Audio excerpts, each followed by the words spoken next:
Philly fans, you are the best sports fans in the world. You're not stupid, so why should you have to hear outlandish takes that make you shake your head? You shouldn't. That's why Unfiltered is the show for you. Each afternoon from 2 to 6, we only bring you honest opinions and analysis. We may not agree all the time, but what you hear is what we genuinely believe. It's not some rage bait to try to spark conversation. So make the switch to Unfiltered with me, Bill Colarulo, my man Ricky Bo, and Silvana Kelleher. Every weekday at 2 p.m. right here on 97.5 The Fanatic and 97.5thefanatic.com.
We're trying to build something special here. That we're trying to do things differently here. That we don't have to do the clickbait and the rage bait. That we want to try to do sports talk that actually provides value to the listener.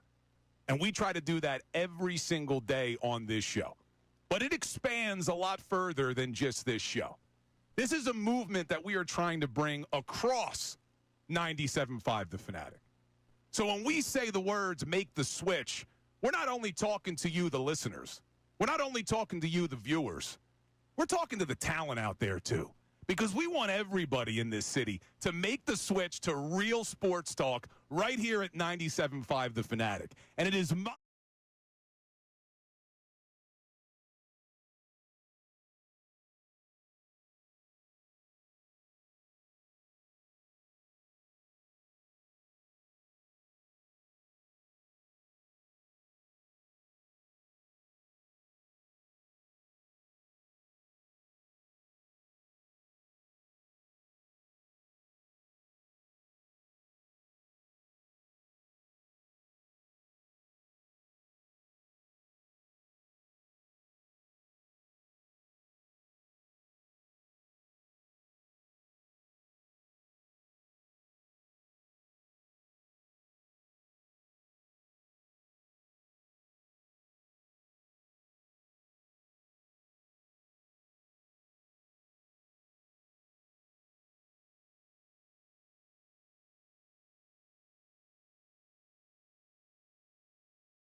Middays with Marks on 97.5 The Fanatic. Now, it's going to be, because I think there's more people than not that aren't happy with the offense and the direction of the offense right now.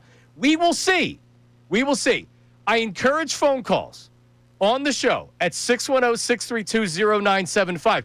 You can also text 610-632-0975, and we will check the text board. We will see what the people have to say. I would love to hear from some of my old callers, some of the many people that have called me over the years, both from maybe another station and from this station right here. Because here's what I know about 97.5 The Fanatic, is it is a very loyal radio station and fan base. So people I may not have talked to in nearly 10 years, I expect to hear from today, and I want to hear what you think. Because here's what I think about the Eagles, all right? That was a gut-wrenching, annoying second half yesterday. I'm not going to sit here and give you that everything's great. I'm not going to have any kind of criticism for the offensive coordinator and everything's great. They're going to go 17-0. They're going to win the Super Bowl. All right? Like, I'm not going to do that for 4 hours to you because I don't think that A, that's not how I feel. And B, I think we have to demand more of our football team even if they're 4-0. They came out yesterday with a great game plan, both on offense and defense. And it was executed. Special teams got them going with a punt block for a touchdown, and then they rolled the Bucs. They did, and then they didn't complete a pass in the second half. And for us to ignore that when this offense looks bad, man, this offense looks bad, and we've seen it in not the first game necessarily because the lightning delay happened. They were cooking in the first half, but the second half was kind of a blur to me, right? And we know what happened in the second half yesterday. We know what happened in the first half a week ago, right? So they haven't put a full game together. And yesterday in the second half, if you play like that on offense, you're going to lose some of those games. And if they didn't build a big enough cushion to where they were ahead as far as they were, and then the Bucs had some turnovers in the second half that really helped them out, then they might have lost that game yesterday. They might have lost that game. So, overall, and you look at the entire game from the first half to the second half, and there's a lot of things that you like. There's a lot of things that you don't like. But overall, man, I can't come on here today and start calling for the offensive coordinator's job. Kevin Patullo. Do I think he's done a nice job so far? I do. I do think he's done a nice job so far. Do I think it's ridiculous for people to be calling for his head and for his firing? I think it's absolutely preposterous for someone or anybody to really, not criticize. The offense sucked. Yesterday, in the second half, they couldn't do anything. The Bucs made adjustments at halftime. They came out in the second half. The Eagles defensively were on their heels because the offense couldn't stay on the field. And Tampa Bay made a couple of really big plays, 70-plus yard plays for touchdown that got them back in the game. So it was a little bit fluky how they got back in the game. Then again, the Eagles did get a punt return for a touchdown in the first half. But still, the offense is not great right now. The offense, there's a lot of things that need to get better with the offense right now. And here's what I have to say to that. Of course, if you didn't build in for when you were looking at this Eagles team this year, if it wasn't built in that there were going to be some struggles offensively with a new offensive coordinator, which means a new primary play caller, and the fact of year to year in the NFL, defenses spend all offseason. The Eagles won the Super Bowl. Saquon Barkley ran for 2,000 yards. What are we going to do to stop them? And in the first 4 weeks of the season, they have stopped Saquon Barkley. If you remember last year, and I'm old enough to remember last year, the offense went through Saquon Barkley. And when the Eagles needed to throw it against the Steelers, a couple of other games in the Super Bowl, when teams came out and said, we're going to take away Saquon Barkley, and the Eagles couldn't get it going, they've been able to pass the ball. I mean, honestly, the biggest takeaway that I have from the first 4 weeks of the season is that they need to get the running game going more than anything. Jalen Hurts, the passing game, the vanilla offense, blah, blah, blah, blah, blah, blah, blah.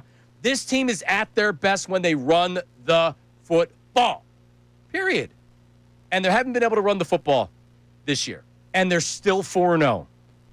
And if you look at the wins, Cowboys tied the Packers last night. They tied them. What a game that was.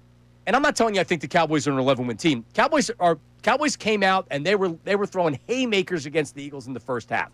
And the Eagles offense responded every single time. If the offense isn't clicking in the first half of that game, they lose. Because then there's a big lead for the Cowboys, and now you're playing from behind, which you don't necessarily want to make the Eagles know that they have to throw the ball. And they're not able to mix it up as much. So that's a quality win, all right? Against the Chiefs with the back against the wall. That's a quality win. Yesterday against the Bucs, and this is what I think people aren't talking about enough from yesterday because everybody just wants to point the finger and say the offense sucks, Kevin Patullo sucks, all right? That is a very difficult place to win. The Eagles know that.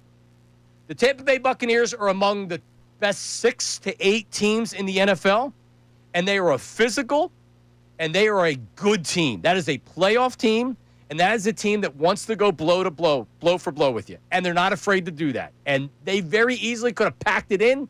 They didn't. And they came out swinging in the second half. The Eagles' game plan and their offense in the first half yesterday, they came out, they were awesome. They had the umbrellas, the shades, or whatever they had. They were prepared because they saw what happened in previous years. And they said, we're not going to go down there and we're not going to let that happen again. Very smart by the Eagles to go down there and what they did. And you know what happened? In the second half, the Bucs made adjustments. And the Eagles, I think, were slow to adjust offensively.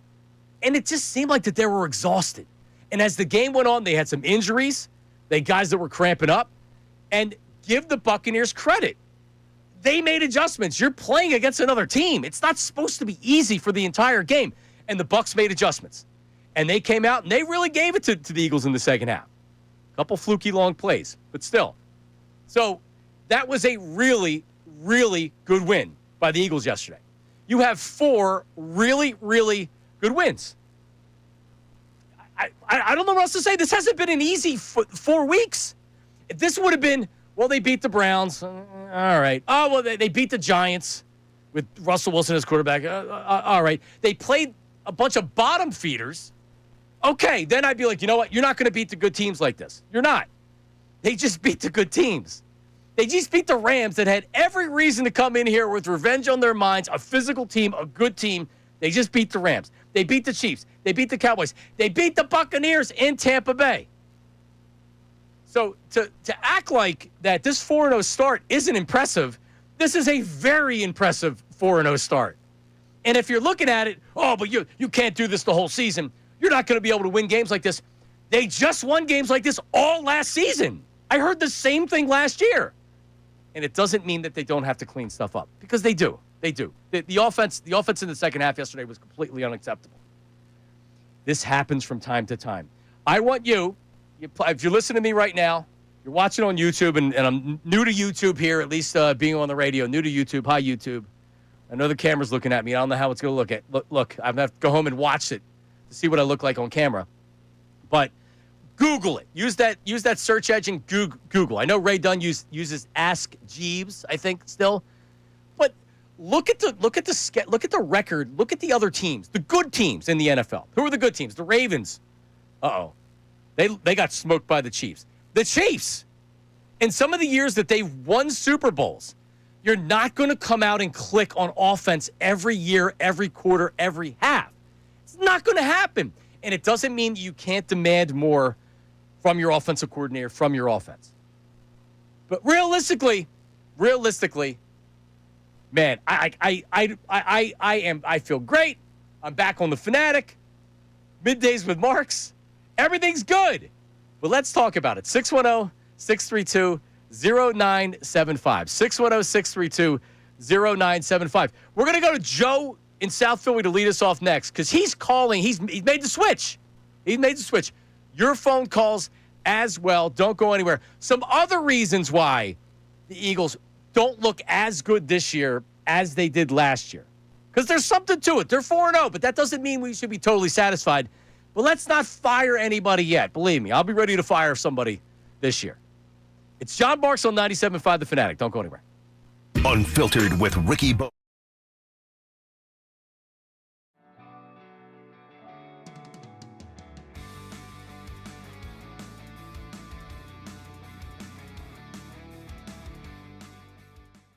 I think it was the craziest Eagles game I've ever seen.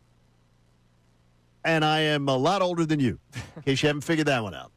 That is the craziest Eagles game I've ever seen, in the fact that I think that was the worst first half I arguably have ever seen the Eagles play offensively as long as I've watched them. And that was the most amazing second half turnaround that I potentially have ever seen. The one game I'll rival is Eagles-Giants, miracle at the Meadowlands, the multiple touchdowns, which was third, the Michael quarter. Vick fourth quarter. Yeah, Deshaun Jackson punt which was return. crazy. Yeah, that was the problem is that the Eagles were in that other game didn't look as inept. The Giants defense had actually held them down in that Giant game. And in this first half yesterday, they looked inept. No, they looked inept, and until Jalen Hurts just had to take charge. And nothing makes me happier. Nothing that I'm taking away from yesterday makes me happier than seeing Jalen Hurts get fiery, get a little angry, Yeah. and literally telling his offensive coordinator, this is how it's run. Yeah. Period. No spin job, no nothing. This is how it's run. You don't have to be a lip reader to be able to see what he said. Yeah, it was pretty clear. And Kevin Patullo was the student, and the quarterback was the teacher, and everything changed. And you know what? During your 50 days of therapy, because 50 days before kickoff, John Kincade had a random worry of Kevin Patullo that came out of nowhere. It was in the middle of the Phillies season, and John was worried. It was in my head. And I tried making you feel better by saying, well, maybe Jalen Hurts will be a big part of this offense. And through the first 2 weeks and half of week 3, he really wasn't, except for a few check-ins at the line of scrimmage every once in a while. But to your point, that moment yesterday, Jalen took over. And for all the Jalen Hurts naysayers, for all the doubters, for all the, hey, he's only good because of the players around him, that was the Jalen Hurts second half yesterday. Obviously, credit to the defense holding the Rams to only 7 points, and we will talk about it over the course of the show. But what Jalen Hurts did in that second half yesterday is why you feel so comfortable. It's why when Rich Eisen last Monday, 1 week ago today. And we played it multiple days. Yep, we played it multiple days. He talked about how the Eagles have this air of invincibility to them. And yesterday's game is the prime example of it. Like, they were dead. That game was over. The halftime's done. You come out the second half, and right away you turn the football over, and right away the Rams score, and you're like, all right, this game is over. There's no way they're winning this football game. And then something clicked. Something clicked defensively. Something clicked offensively. Maybe it was Fred Johnson being put into the game and not Matt Pryor, who probably should never play again.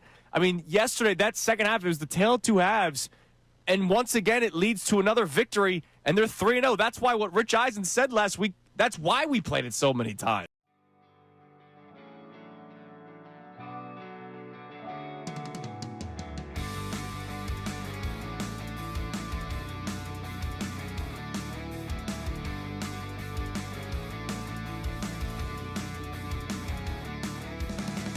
Second half, they got us right. We didn't play. We had enough of a lead, and we made enough turnovers to hang on to the lead. But we obviously played good there. Running game, passing game, it was everything. It wasn't just you can't single out one. This is a team game. It's never just. I don't ever think it's just one, because sometimes you're in 2nd and 11, and then that because of an incomplete pass or a sack or whatever it is. So or a minus run. So it's never just one thing in my mind. We'll look at the tape. We're back. Middays with Marks, 97.5. The Fanatic. Nick Sirianni after the game. I mean, like, coaches aren't supposed to be happy after you barely hang on. You're supposed to be happy that you won, but reflecting and looking where you very easily could have lost that game, and they were up 8 points. So it's not like that they were winning by a point and a field goal would have lost them the game, but still. You've seen crazier things happen. They go down, score a touchdown, get the 2-point conversion.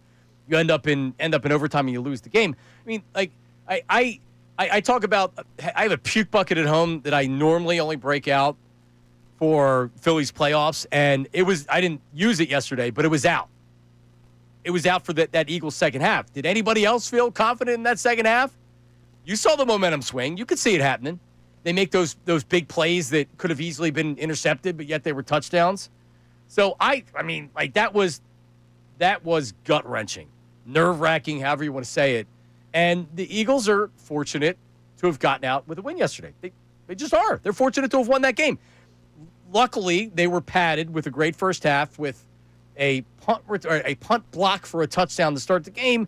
And you know what? When you do a lot of good things in a half, then you're able to win a lot of games. And the team that used to start slow, remember? The Eagles used to start slow. Like, they can't get it going. The offense can't score. Now they just can't put a full game together. So we'll talk about it. Ray Dunn is with me this morning, as he will be every day. Ray Dunn, what's up, buddy? What's up, John? How are you? I was going to bring the puke bucket in here today. I thought we were going to see it. I was a little disappointed, honestly, when it didn't make the trip in. Well, I still am. I'm feeling better right now. Connor just asked me, how you feeling? And I said, well, I'm not going to throw up now. When I say that I was close to throwing up in the bathroom earlier, I was close to throwing up in the bathroom earlier. I thought there was a run that you were making to the bathroom for that. You kind of dipped out there for a second. I was like, I heard about the puke bucket last week. I didn't know if that was what was happening there because there was no puke bucket with you, but I'm glad that we got it all sorted out. I'm good. All right, so like we'll get back to the phones coming up in a second. You're a younger guy. You're 25 years old. I barely knew how to wipe my butt when I was your age. So it's amazing that you're on the radio and you're talking to me right now. But like what I've learned about the younger generation of Philadelphia sports fans is they're much more positive. Like look at John Kincade. All right, so John Kincade not happy after yesterday's win. John Kincade is the generation ahead of me, and then the generation ahead of John is the Buddy Ryan. Buddy Ryan's better than Andy Reid. That's not John. I don't believe John would ever say that Buddy Ryan's better than Andy Reid. But like so as the years have went on, and as you're spoiled now because you've actually seen good football your entire freaking life, which I didn't, you're probably very positive on the Eagles right now. What are your thoughts after yesterday's win? It's interesting because in the moment, I think, honestly, with the way we've been spoiled, I might start to go more negative because I'm like, I know what good football looks like, and for a full game, I didn't get that yesterday. But I'm driving home yesterday from watching that game with friends, and I'm like, I did the postgame last year of the Buccaneers game. I remember going down to Tampa and what we were ripping them apart for. They put together a good first half. That was great, put them in a good position, but they did all the things that pissed me off again in the second half where I felt it was too conservative. They nearly gave that game away, but I can't go over the top and be upset about it because they're 4-0. Like, I saw a 2-2 team that won a Super Bowl last year. How am I supposed to sit at a 4-0 team and be livid at them today? All right, well, I need somebody upset. 610-632-0975. Honest to God, I'm not going to be able to do a show unless I'm getting a fair representation of the audience. And I can promise you this, and we'll get into more of this coming up at 11 o'clock, right around the top of the hour, that I'm not going to come in on any given day and give you a fake take. I'm not. It'd be easy if I came in today and I said, I don't care if they're 4-0. This team sucks. They're never going to win like this. Like this is going to be the most genuine product of me that I've done on the radio, right? But that doesn't mean that I don't want those opinions out there. It's just not, I'm not going to make up an opinion just for the sake of making up an opinion. But it doesn't mean that I don't want everybody's opinions on the show. And I'm not going to shout you down necessarily, right? So I know there's people out there that are worried about this team, that have the, quote, PTSD from 2023, 610-632-0975, a text message from Uncle Jamie, and then we'll take our first phone call. And it was actually what I had to say this segment. The offensive line is not good this year, man. It's just not. It's not the same offensive line that you hear everybody say, oh, this is the best offensive line in football. It's not. Uncle Jamie says line play this year, very, very inconsistent. Dickerson injury and Johnson's injury, Cam Jurgens making a huge difference in the offensive line consistency. Absolutely, positively correct. I mean, I think Dickerson is Landon Dickerson is hurt, and he hasn't been healthy because he did not have a good game yesterday. Jurgens hasn't necessarily looked great, and I'm not breaking down offensive line play or whatever, but like it's part of the reason why Saquon Barkley hasn't been running the ball great. And the other thing is that this is where the Eagles need to get their run game together. And this is where it does go into coaching. And it does go into Kevin Patullo. And it does go into Jeff Stoutland. Like, you got to do some different stuff, right? Like maybe lining Hurts up under center a little bit more. Instead of trying to run the ball in the interior of the line, bouncing some stuff outside, right? Like you got to try different stuff. Too many times on first down, and it pissed me off again yesterday. You know what's coming. You know what they're going to do. Saquon Barkley, and they're blowing up the backfield. They're flying by Dickerson. They're flying by Cam Jurgens.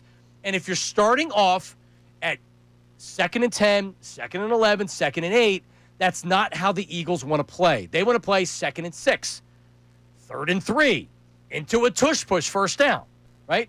So the offensive line, I mean, it really, really hasn't played well this year, and I think that's also a big part of it. We got a text on the text board, 610-632-0975. That's it. The Eagles are winning in spite of Jalen Hurts. Yeah, we got an unnamed texter here. The Eagles are winning in spite of Jalen Hurts, and there's nothing you can say to change my mind. I mean, but what about Jalen Hurts in the first half where he missed one throw and they scored 24 points? Well, I guess they scored 17 on offense. You know what I mean, right? Like, you can go, and I'll say this again, and here's why the Jalen Hurts conversation is so difficult. When you're doing, is he top 5? Is he elite? Blah, blah, blah, blah, blah, blah, blah. because when I watch other quarterbacks play, I wish Jalen Hurts threw the ball as well as a Justin Herbert, who doesn't never win squat. Against these other quarterbacks that are like, wow, like, man, the ball just Justin Herbert can throw the ball 50 yards by flicking his wrist. I love the skill set. But Jalen Hurts just wins. Jalen Hurts just wins games. They beat the Rams. They beat the Chiefs on the road. Jalen Hurts was excellent against the Cowboys. So they're not winning in spite of Jalen Hurts. They're winning in part because Jalen Hurts is an excellent quarterback. All right, let's take some phone calls. And, do we have a break right now? No. I'm blowing through it. All right. Guys, I apologize because I love the yap, and I haven't yapped on the radio for a long time. I promise heavy phone calls on the other side at 610-632-0975. James is pissed at Petullo. And we're going to talk to him. Also, all of our callers are calling in to say hello and talk about the Eagles. Also, A.J. Brown, a cryptic tweet after the game. I don't even think the whistle had blown that the game was over, and he was already tweeting out from the locker room. A.J. Brown, he has his words. That's coming up right after this. It's Middays with Marks on 97.5 The Fanatic. Now on 97.5 The Fanatic Sports Update. 4-0. I'm Ray Dunn with this Fanatic Sports Update. The Eagles look primed to cruise to a fourth straight victory to open the season, leading 24-6 at the half in Tampa Bay yesterday. Then they proceeded to not complete a single pass in the second half and allowed 2 70-plus yard touchdowns, yet they found a way yet again to win. Despite that, and improved to 4-0 with a 31-25 win over the Buccaneers. Postgame, Nick Sirianni addressed those second half struggles. We didn't coach well enough. We didn't play well enough in the second half. We were able to hang on for the win because the defense was able to get us some turnovers. Second half, I'm not sure any of us played or coached to our standard there on offense. That first half is about as good as you can play. You'll hear from Sirianni again today at 3:15. We'll carry his presser live for you on Unfiltered. The Phillies took 2 of 3 from the Twins over the weekend, finished with the second seed in the National League. They'll play the winners of the Dodgers and Reds in the NLDS, which starts Saturday at Citizens Bank Park. And elsewhere in the NL East, the Mets, who once possessed the best record of baseball in June, missed the playoffs. This update's brought to you by ParkWiz. Parking shouldn't slow you down. ParkWiz gives every driver a shortcut. Book ahead, save up to 50%, and skip the hassle of circling the block. Park smarter, park faster, ParkWiz. Download the ParkWiz app and save when you park. I'm Ray Dunn, your home for the Sixers, Flyers, and Union. 97.5 The Fanatic, 97.5thefanatic.com.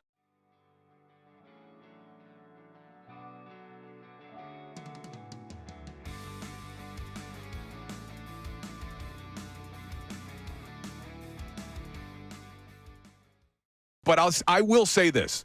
Like, if you can't beat the Eagles when they play a first half like that, is anybody going to beat this team? Like, and that's not even hyperbole. I mean, It's not going to be easy. Listen to this, Ricky. Not only are they 3-0 on the season, they are 19-1 in their last 20 games. Do you know how crazy that is? Do you know how spoiled we are right now as a fan base? They have won 19 of their last 20 games. They're 17-0 when Jalen Hurts starts and finishes. Think about that for a second. 17 straight wins with Jalen Hurts starting and finishing the game. Here's another wild stat. Jalen Hurts just had his 19th straight game without throwing for 300 yards. That's unbelievable. They're 18-1. Yeah, but you don't need 18-1. You don't need it. I mean, this You can't offense, beat this team. I mean, for the most part, let's face it, this offense is very efficient for the most part in his time period here. I'm not saying the first 2 games of the season were real efficient, but you look at that second half in yesterday's game, that was efficiency. That was, you know what it was? It was almost like everybody got on the same tempo. You know what I mean? You look at the first half, they were getting it handed to them. And I'm not talking just score-wise, but like physically, the Eagles were getting it handed to them. And that, I think that surprised me the most out of all that happened in the game yesterday. I think the Eagles being out-physicaled in the first half and beaten badly in the trenches early on, I think that stood out to me. And then they said, no, we're not going to take it anymore. And they turn this thing around. They end up coming back. They end up winning on the scoreboard. And if you're taking it like last week, you have to take this win as a win. No matter what happened in the first half, you just got to take it. It's a win.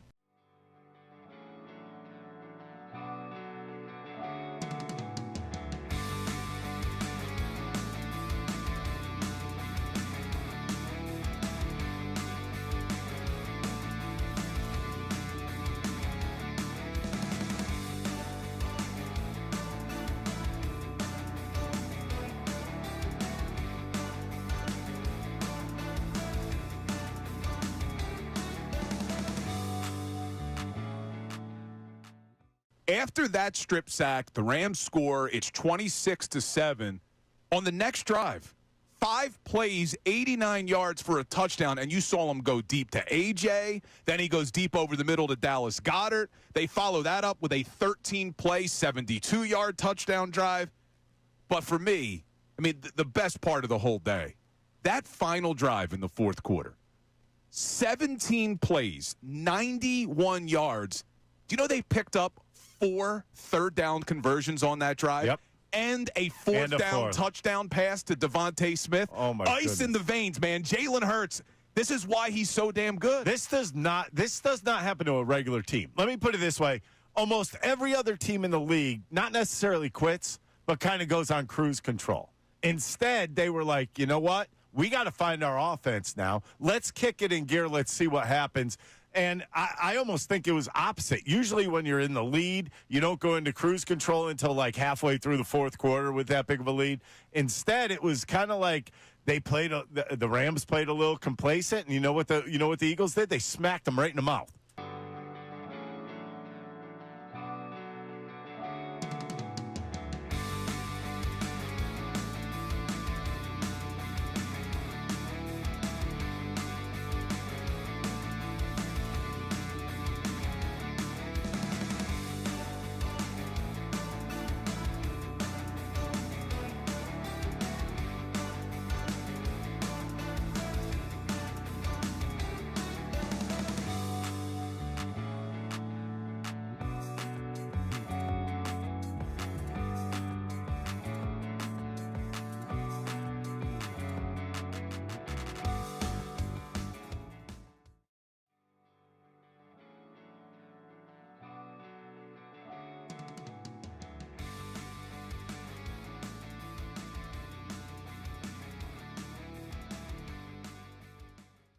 But I will say this. Like, if you Marks, I still don't have the muscle memory to say middays with Marks. Because Marks in the middays was also something we were talking about, Ray.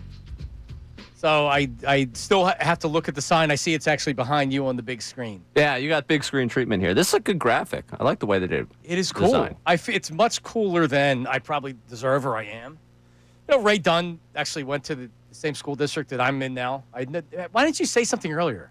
And I was like, oh yeah, by the way, I graduated from Spring Ford. That's where you are right now, right? Like I had to have somebody online tell me that. I thought that there was the mention in the original email back and forth of like, hey, you know, Was where there? you are, I'm going to be up there soon because I'm going to see my grandmother. You said you were going to see your grandmother. That's not. That's fair. I think I said I lived up there, though. I grew up there. All right. Oaks, Pennsylvania. It's a great place to be. Oh, man. It's a sneaky good post office because no one goes there. That's where I always go. No. The Oaks post office. Great post office, great convention center, great fake train station. A lot of wonderful things up there in Oaks. Is there a train station? Yeah, not operational. I was gonna say. I don't understand why it's still there, but it's still sitting there. Hey, wait, why don't you take the train into work? Gee, I don't know, because there's no train to take into work. All right, couple phone calls here, and then we will. When's the break here? Right, I'm sorry, I'm still learning the clock here. See how long I have here. Type it up. 38. There. Okay, type it up there. So yeah. So we're gonna have to do AJ Brown, I think, next break. But we need to take some phone calls, and we're gonna start with Joe. Joe is in South Philly. Joe, you were the first caller on Middays with Marks on 97.5 The Fanatic. Joe, thank you for calling. What's up, buddy? Hello? See, hold on a second. All right, so let me try here, because I punched it up on here. Let me try. Joe! I'm here. Joe, what's up, buddy? There we go, finally. You know, it's kind of amazing. I have, like, the 3 greatest moments of my life are my now 7-year-old daughter being born, the 2 Super Bowl championships, and now I get to say I'm the first caller ever on your new show. I mean, it doesn't get much better than that on a Monday after an Eagles win. Now, do I rank third on that list? Because, I mean, Well, let's not get crazy, John. What's up, brother? How are you? I appreciate that, man. No, yeah, it's awesome. Go first, so you've made the switch. You said you've never called into 97.5 The Fanatic before, correct? I have never listened to 97.5 The Fanatic before today, as a matter of fact. Wow. All right, well, there you go. And let me tell you this. The programming here, I think you're going to enjoy it because you got to listen in mornings. And you also have to hang around because Bill Colarulo and Ricky Bo, if you like me, You're going to love the afternoon show as well. So we hope you give the entire station a shot. But thank you so much for listening, man. I appreciate the support. Yeah, man. I'm looking forward to it. I've been following you for years and listened to you over there, the entire time. I'm in my car all day. I drive for sales. And so, I've been following your socials. Was excited to see it. So glad to see it. Glad to be over here. Man. How do you feel about the win yesterday? I think when I went into this season, I thought if we came out of what I think the first 4 games was going to be probably our hardest stretch, right? If you look at the season as a whole. And I thought if we came out here at 3-1, I would be ecstatic. And 2-2, I thought was really likely. And when you put it all together with a new offensive coordinator who has never called games before in his life, and you also take into the fact that they have stumbled, but they're starting to put it together. If you give me 3 quarters of that instead of a half, I don't think we lose a game this. Of course we're going to lose games, but what I'm saying is you've put together a half in a game twice. That is amazing. You give me one more quarter like that, we're going to win so many more games, and we're hitting a good stretch now where we should be able to work some kinks out with teams that aren't on the same caliber. Things are looking bright. I'm definitely upset about the A.J. Brown thing. I wish he'd just kind of be quiet about it and work it out inside, but I'm feeling super positive about how this whole thing's working out and where they're going, especially with the new offensive coordinator. I think that's the thing we keep looking over. Yeah. Joe, thanks, man. I appreciate it. Good to talk to you, buddy.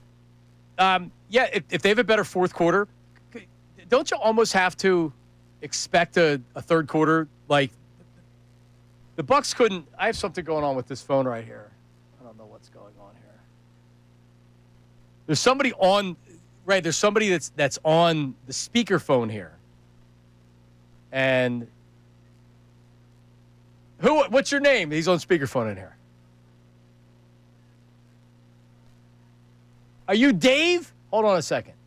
I think that was Dave. All right, I think that's fixed. I don't know how that happened. I must say that. You're good, Frank. You're good. Let's get one more in here before we're going to have to do A.J. Brown next break because, listen, I'm not going to come in here and tell you that A.J. Brown tweeting something out from the locker room after the game isn't something that should be talked about.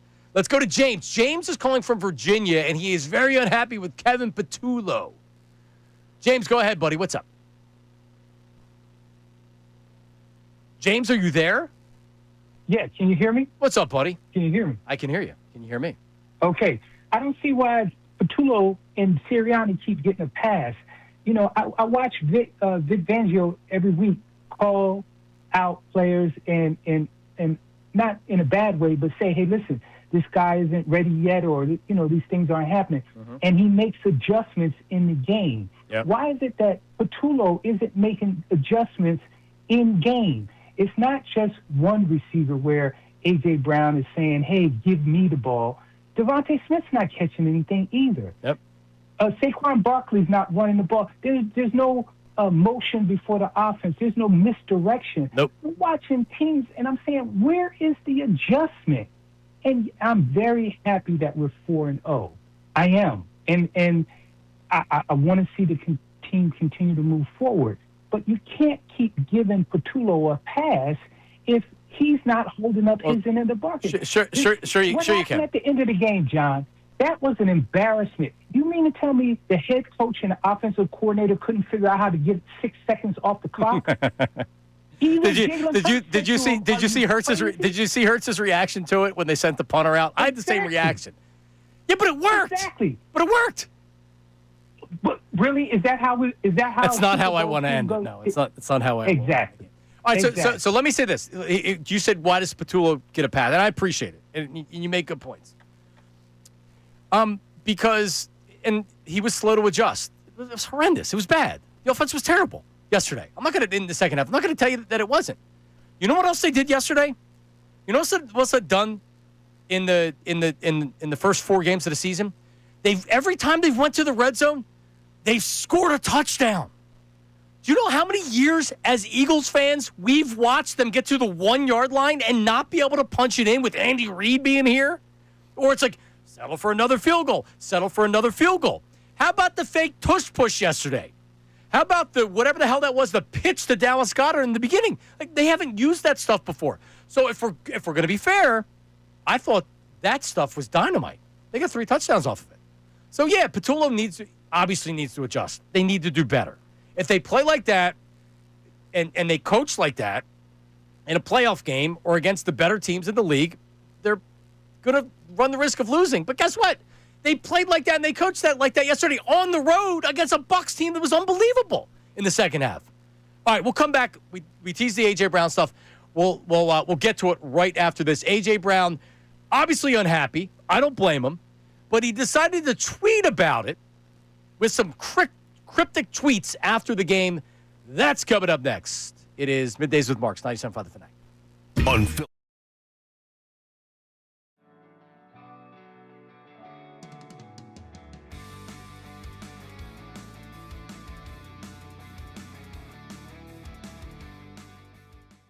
I don't think I will ever pick against the Eagles again. Because this team, we say it all the time, it's a cliche. They find ways to win. They find ways to win. If you can't beat a team that comes out in the first half like that, I'm not sure anybody is ever going to beat this Eagles team. Because you look at that first half, and it was ugly. The Eagles looked fortunate for it to be 19-7. And then you're thinking any momentum that they could have getting the ball to start the third quarter wiped away with a Jared Verse strip sack. It's 26-7. It's over, right, Ricky Bo? It's over. Oh, it's never over with this team. It really, you know what? The biggest take I have out of this is that they went into the locker room, they came out pissed off. I mean, in a good sense. This is a team that was down 19 points at one time in this game. 19 points in football. You usually don't come back from that. This is a team that has too much pride. This is a team that's going to keep coming at you no matter what. As a matter of fact, I was over at NBC yesterday. I said this game is not over. This team, if they score coming out of the half, I said this could be a completely different game. And it turned out it was a completely different game. And you learned something. You learned a lot about the offense. You learned that the offense is still there. They can still click. And guess who's alive, ladies and gentlemen? A.J. Brown.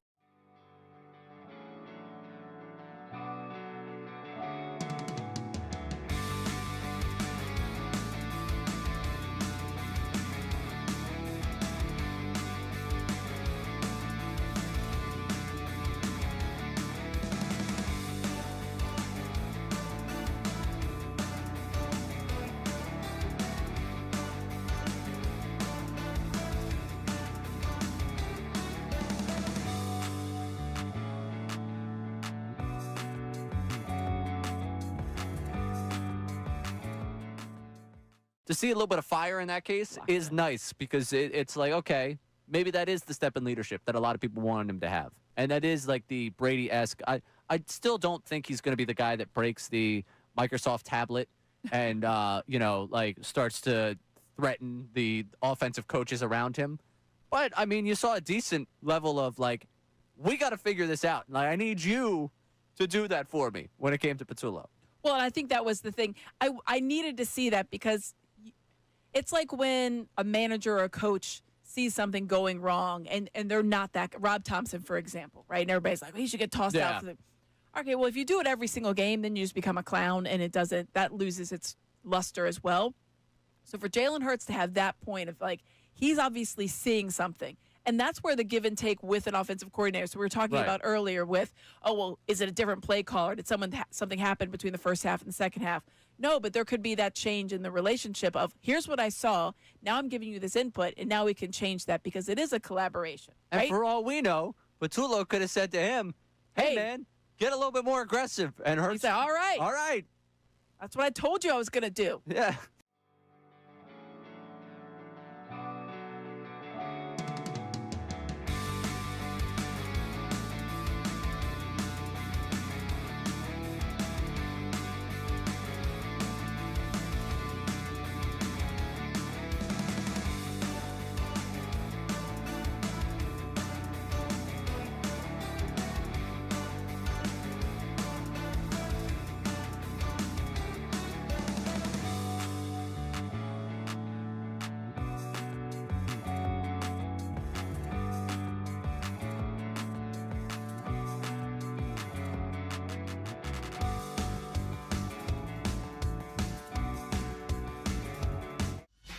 But after week one, he declined to speak to reporters yesterday after the Eagles win.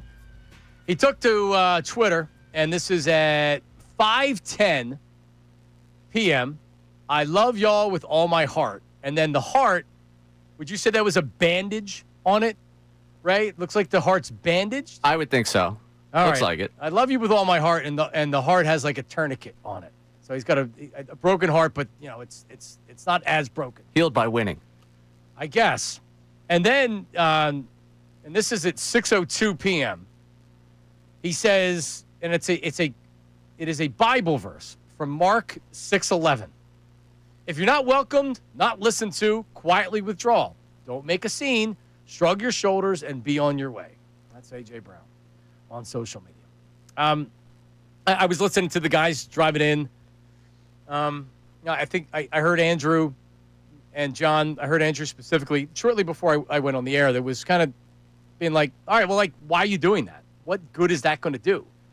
And yeah, of course, like you would love every player in every sport of every team to not have a response like that. Just like, don't say anything at all.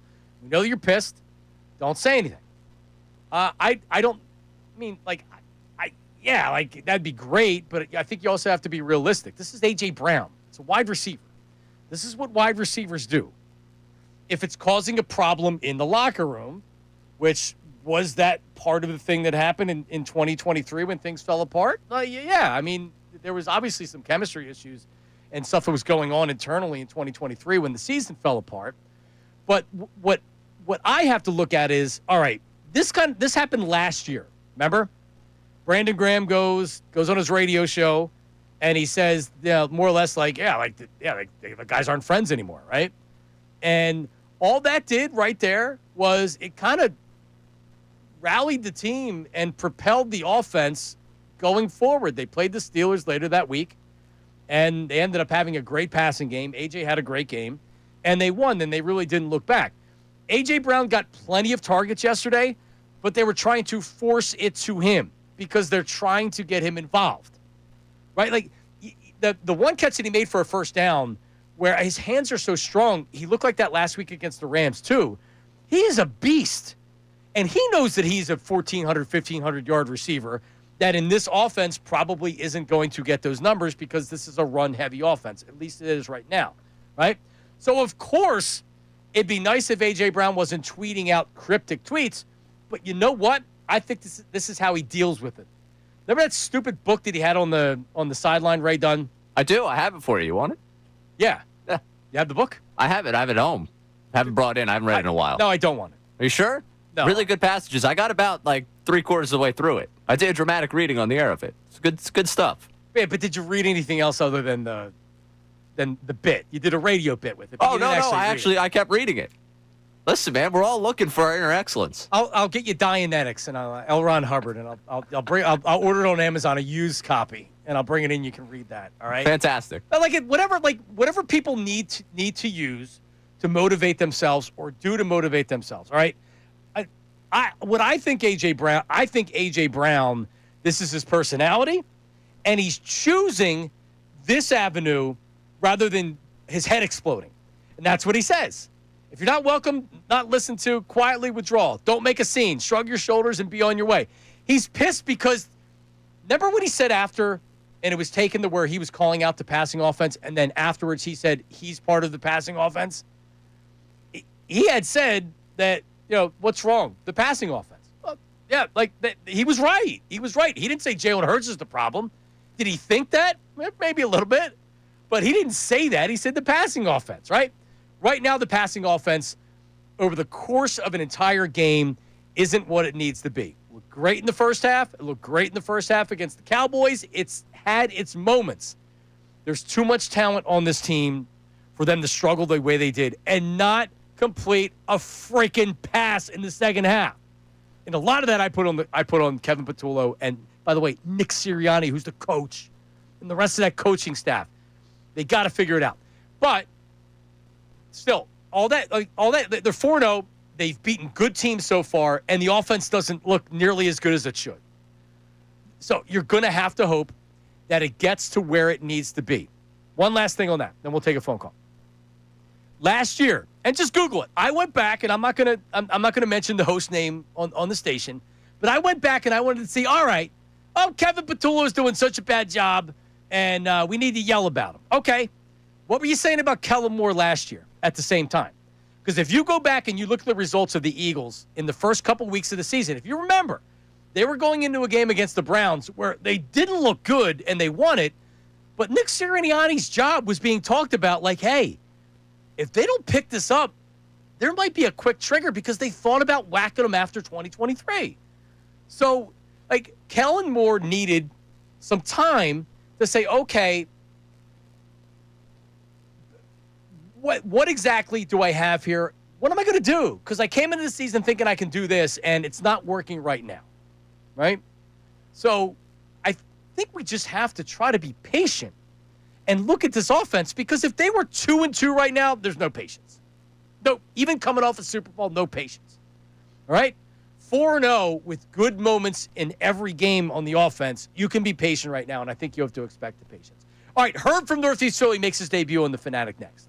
A former top caller of mine joins the show, and your phone calls as well, 610-632-0975. And we're also going to talk about our show, because it's day one. What is the show? What's going to make us different from our competition? We'll discuss all of that right after this. It is Middays with Marks, 97.5 The Fanatic.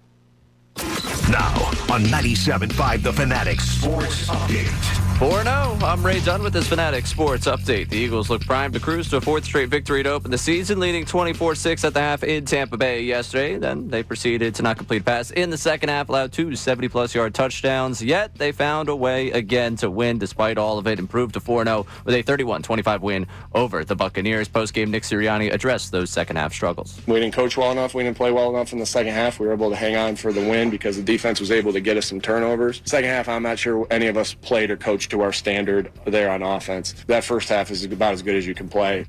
Sirianni will address the media again today at 3:15. We'll carry it live for you on Unfiltered. Phillies took 2 of 3 from the Twins over the weekend, finished with the second seed in the National League. They'll play the winners of the Dodgers and Reds in the NLDS, which starts Saturday at Citizens Bank Park. The Mets, who once possessed the best record in baseball in June, missed the playoffs. This update's brought to you by Mercedes-Benz. Looking for an exceptional driving experience? Experience the power, precision, and intelligence of an iconic Mercedes-Benz SUV at your local Mercedes-Benz dealer today. I'm Ray Dunn on your home for the Sixers, Flyers, and Union. 97.5 The Fanatic and 97.5thefanatic.com.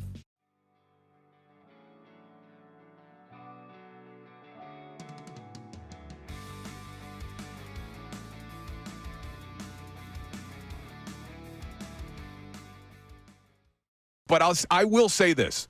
Like, if you can't beat the Eagles when they play a first half like that, is anybody going to beat this team? Like, and that's not even hyperbole. I mean, it's not going to be easy. Listen to this, Ricky. Not only are they 3-0 on the season, they are 19-1 in their last 20 games. Do you know how crazy that is? Do you know how spoiled we are right now as a fan base? They have won 19 of their last 20 games. They're 17-0 when Jalen Hurts starts and finishes. Think about that for a second. 17 straight wins with Jalen Hurts starting and finishing the game. Here's another wild stat. Jalen Hurts just had his 19th straight game without throwing for 300 yards.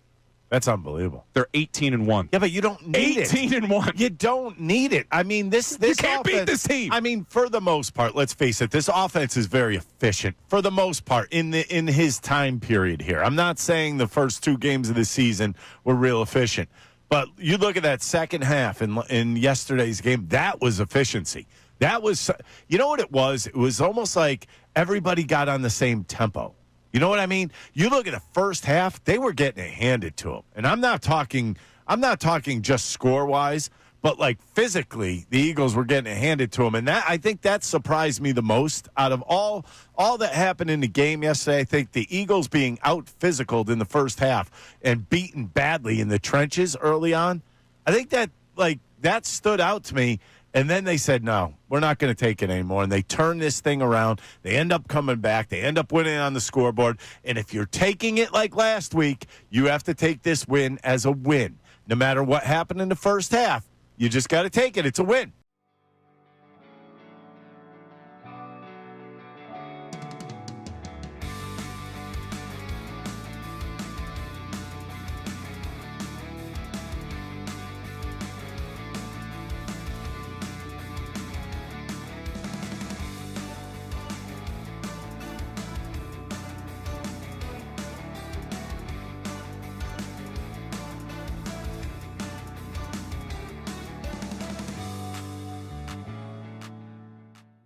After that strip sack, the Rams score. It's 26-7. On the next drive, 5 plays, 89 yards for a touchdown, and you saw him go deep to A.J. Then he goes deep over the middle to Dallas Goedert. They follow that up with a 13-play, 72-yard touchdown drive. But for me, I mean, the best part of the whole day, that final drive in the fourth quarter, 17 plays, 91 yards. Do you know they picked up 4 third-down conversions on that drive? Yep. And a fourth-down touchdown pass to Devontae Smith. Oh, my Ice goodness. in the veins, man. Jalen Hurts, this is why he's so damn good. This does not happen to a regular team. Let me put it this way. Almost every other team in the league not necessarily quits, but kind of goes on cruise control. Instead, they were like, you know what? We got to find our offense now. Let's kick it in gear. Let's see what happens. And I almost think it was opposite. Usually when you're in the lead, you don't go into cruise control until like halfway through the fourth quarter with that big of a lead. Instead, it was kind of like they played the Rams played a little complacent, and you know what the Eagles did? They smacked them right in the mouth.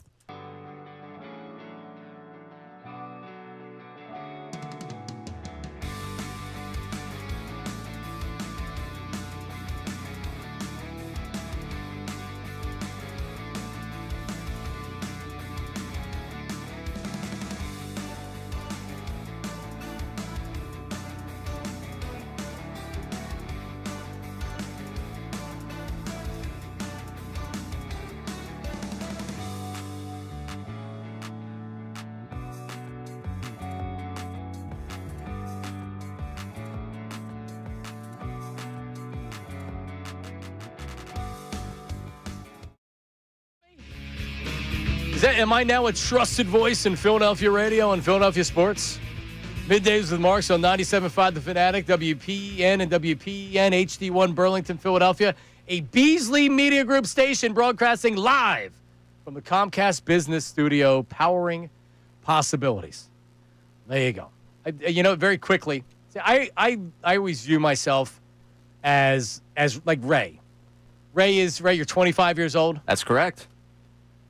How are you? How old were you when you graduated from college? 21? 22. Oh, my God. Yeah. I was barely even in college at 22 yet. Yeah, like you're wise beyond your years. You're very mature. I was very immature. You've only worked with me for an hour. That could change on a dime real quickly. Are you immature? No, I don't think so. No, I don't think so either. The book I get on you is you're uptight, which is very interesting to me because I'm gonna drive you nuts because I'm not uptight. We'll have fun, I'm sure. But so today's the first day, Middays with Marks. Obviously, if you don't know my history, I spent, I guess, 11 years. I walked in to the studios of then 950 AM, which was, I believe it was Sports Talk 950. No, it was Sports Talk 950, which turned into Sports Radio 950, which turned into 950 ESPN, which turned into 97.5 The Fanatic when we flipped FM, I believe, in 2009. And that was back in 2006. So the station flips from oldies, AM oldies, which I'm sure had a lot of young listeners to AM oldies on 950 AM. And I believe it was October of 2005. I got an internship, and I first arrived February of 2006. And very quickly, because there was nobody that was at the station, there was only one local show. It was Jody Mack. Jody Mack did afternoon drive 3 to 7, and then they had a night show that Rob Ellis actually ended up doing with Harry Mays and Jamie Yannicone, and they had a good show at night. But so I walked in as an intern going to Temple, and because I knew how to use different equipment and audiovisual stuff. So I walked right in. I got hired pretty much right away, and then from there I kind of worked my way up. I was the morning show producer. I produced for Jack McCaffrey on the weekends. Jack McCaffrey from the Delco Times, he had a weekend show here for a long time. And then you kind of work your way up. And when Mike Missinelli came to the station in April of 2008, I became his producer. The Ray done to what I did with Mike, and you worked with Mike for a long time as well. I did.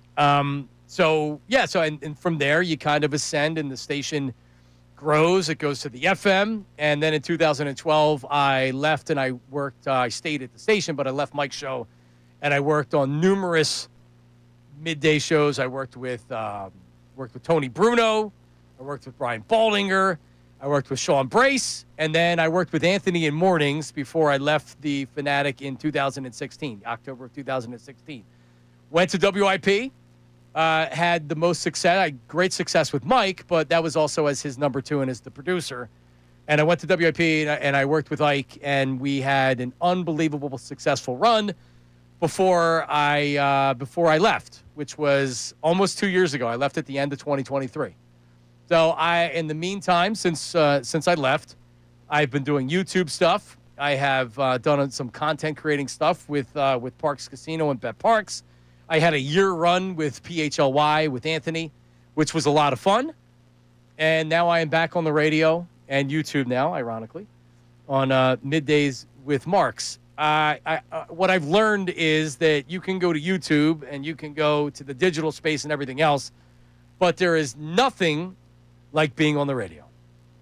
The intimacy that you have with your listeners every single day is not something that you can get anywhere else. And anybody that's left radio to do something else feels that and misses it. You can do a podcast, but it's not the same as someone being able to call in at any time and speak with you. I mean, you've screened phone calls over the years, right? Yes. So any nut job out there can call you, and they often do. A lot of people that never get on the air are our closest companions here when it comes to phone calls. It's the best part. I used to love screening calls, and Nate's back there screening calls today. So it's been a 20-year journey for me to get to where I am right now with Middays and Marks. Ray is going to be here. Some days it's going to be me and Ray. Other days it's going to be Amy Fadul, and it could be some of my friends from my past, or just some other figures in Philadelphia media. So the people that I do want to work with, like we're in the process of figuring out how to get them on the air. So without mentioning names, because I'm not going to mention names yet, but yeah, if you know some of the old Fanatic personalities that I used to work with, I would expect them to have them on the air within the next week or so. So there you go. As far as the show, one thing that when I left and I came here, and I had opportunities before now to come back to the station, and I had said, much to maybe the disappointment of my wife sometimes, I said, I'm not going back on the radio unless I believe that it's a show that A, can be successful and win, and B, that I'm going to come in every day and be happy doing. Because I left a really, really, really good situation working with Ike and Jack. It was a great show, and I love those guys. I don't have a bad thing to say, and not only that, I have only great things to say about my former station. Great people, enjoyed every second of being there. Why did you leave, John? Well, a lot has been made of why I left, and if I look at some comments on social media, and it bothers me because, and I wish I never came out. I wish I just would have left and not explained it. But I really did leave radio because I hated being in the car for 2.5 hours a day, and I hated getting home at 7:30 at night and missing my kids' games and not being able to have dinner with them. And if you can leave early on Wednesdays to catch a game or go to practice, a lot of people can leave early 1 day a week, 2 days a week. When you're on the air till 6 o'clock every day, you can't leave. That's just what it is.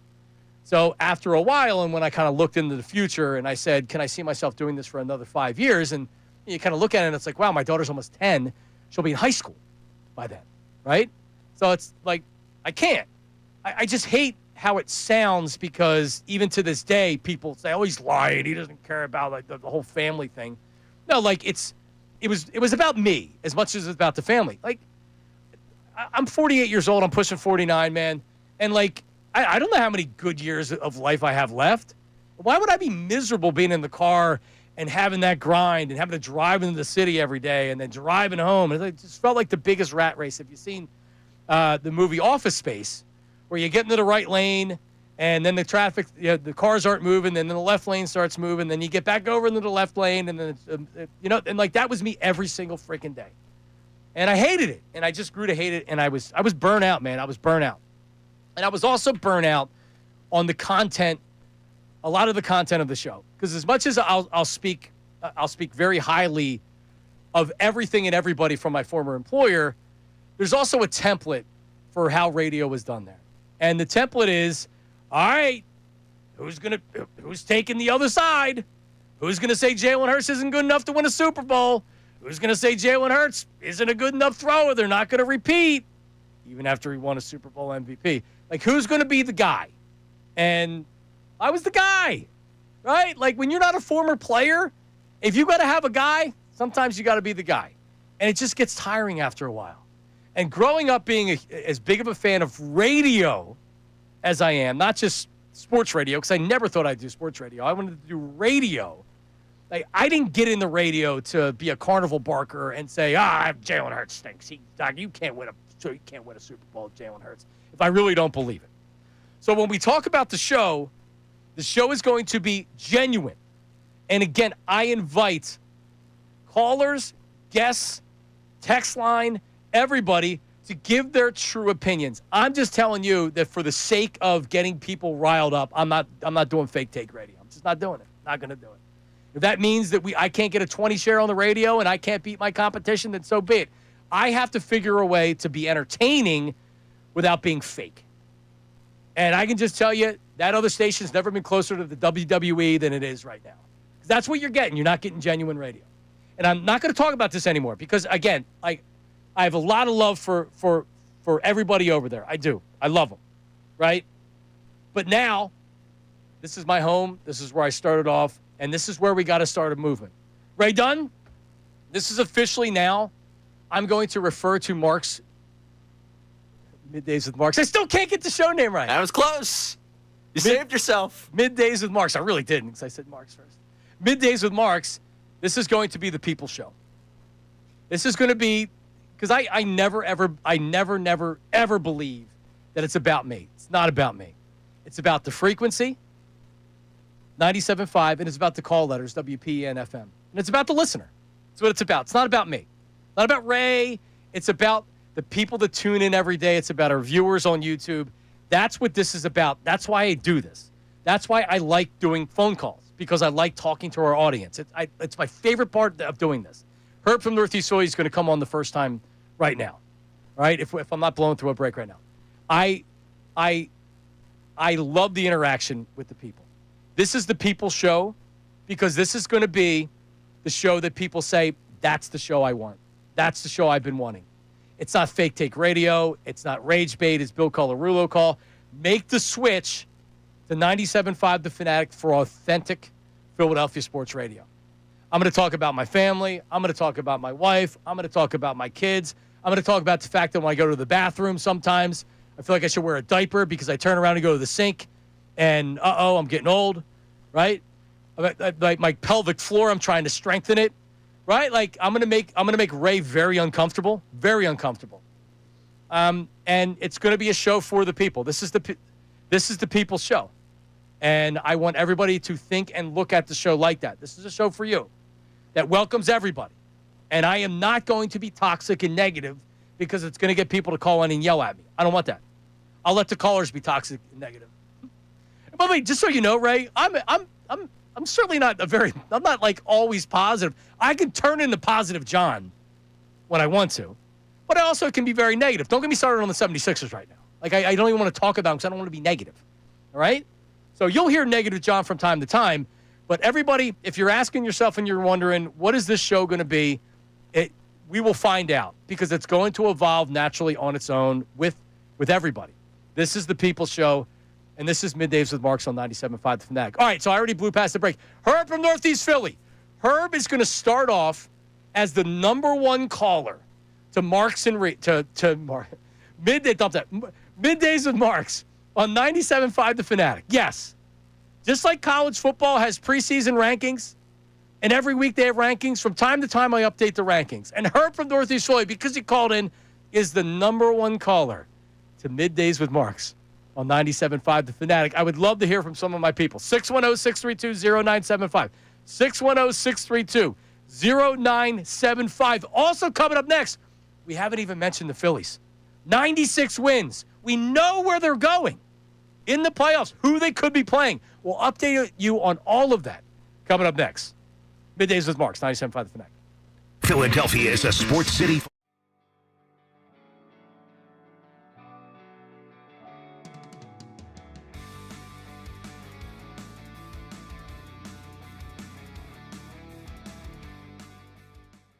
I think it was the craziest Eagles game I've ever seen.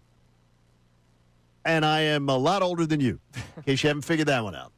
That is the craziest Eagles game I've ever seen. In the fact that I think that was the worst first half I arguably have ever seen the Eagles play offensively as long as I've watched them. And that was the most amazing second half turnaround that I potentially have ever seen. The one game I'll rival is Eagles-Giants miracle at the Meadowlands, the multiple touchdowns Which in was third, the fourth Michael quarter. Vick fourth quarter. Deshaun Jackson punt which was return. crazy. Yeah. That was the problem was that the Eagles were in that other game didn't look as inept. The Giants defense had actually held them down in that Giant game. And in this first half yesterday, they looked inept. No, they looked inept and until Jalen Hurts just had to take charge. And nothing makes me happier. Nothing that I'm taking away from yesterday makes me happier than seeing Jalen Hurts get fiery, get a little angry, and literally telling his offensive coordinator, this is how it's run. Yeah. Period. No spin job, no nothing. This is how it's run. You don't have to be a lip reader to be able to see what he said. Yeah, it was pretty clear. And Kevin Patullo was the student, and the quarterback was the teacher, and everything changed. And you know what? During your 50 days of therapy, because 50 days before kickoff, John Kincade had a random worry of Kevin Patullo that came out of nowhere. It was in the middle of the Phillies season, and John was worried. It was in my head. And I tried making you feel better by saying, well, maybe Jalen Hurts will be a big part of this offense. And through the first 2 weeks and half of week 3, he really wasn't, except for a few check-ins at the line of scrimmage every once in a while. But to your point, that moment yesterday, Jalen took over. And for all the Jalen Hurts naysayers, for all the doubters, for all the, hey, he's only good because of the players around him, that was the Jalen Hurts second half yesterday. Obviously, credit to the defense holding the Rams to only 7 points, and we will talk about it over the course of the show. But what Jalen Hurts did in that second half yesterday is why you feel so comfortable. It's why when Rich Eisen last Monday, 1 week ago today. And we played it multiple days. Yep, we played it multiple days. He talked about how the Eagles have this air of invincibility to them. And yesterday's game is the prime example of it. Like, they were dead. That game was over. Halftime's done. You come out the second half, and right away you turn the football over, and right away the Rams score, and you're like, all right, this game is over. There's no way they're winning this football game. And then something clicked. Something clicked defensively. Something clicked offensively. Maybe it was Fred Johnson being put into the game and not Matt Pryor, who probably should never play again. I mean, yesterday, that second half, it was the tale of two halves. And once again, it leads to another victory, and they're 3-0. That's why what Rich Eisen said last week, that's why we played it so many times.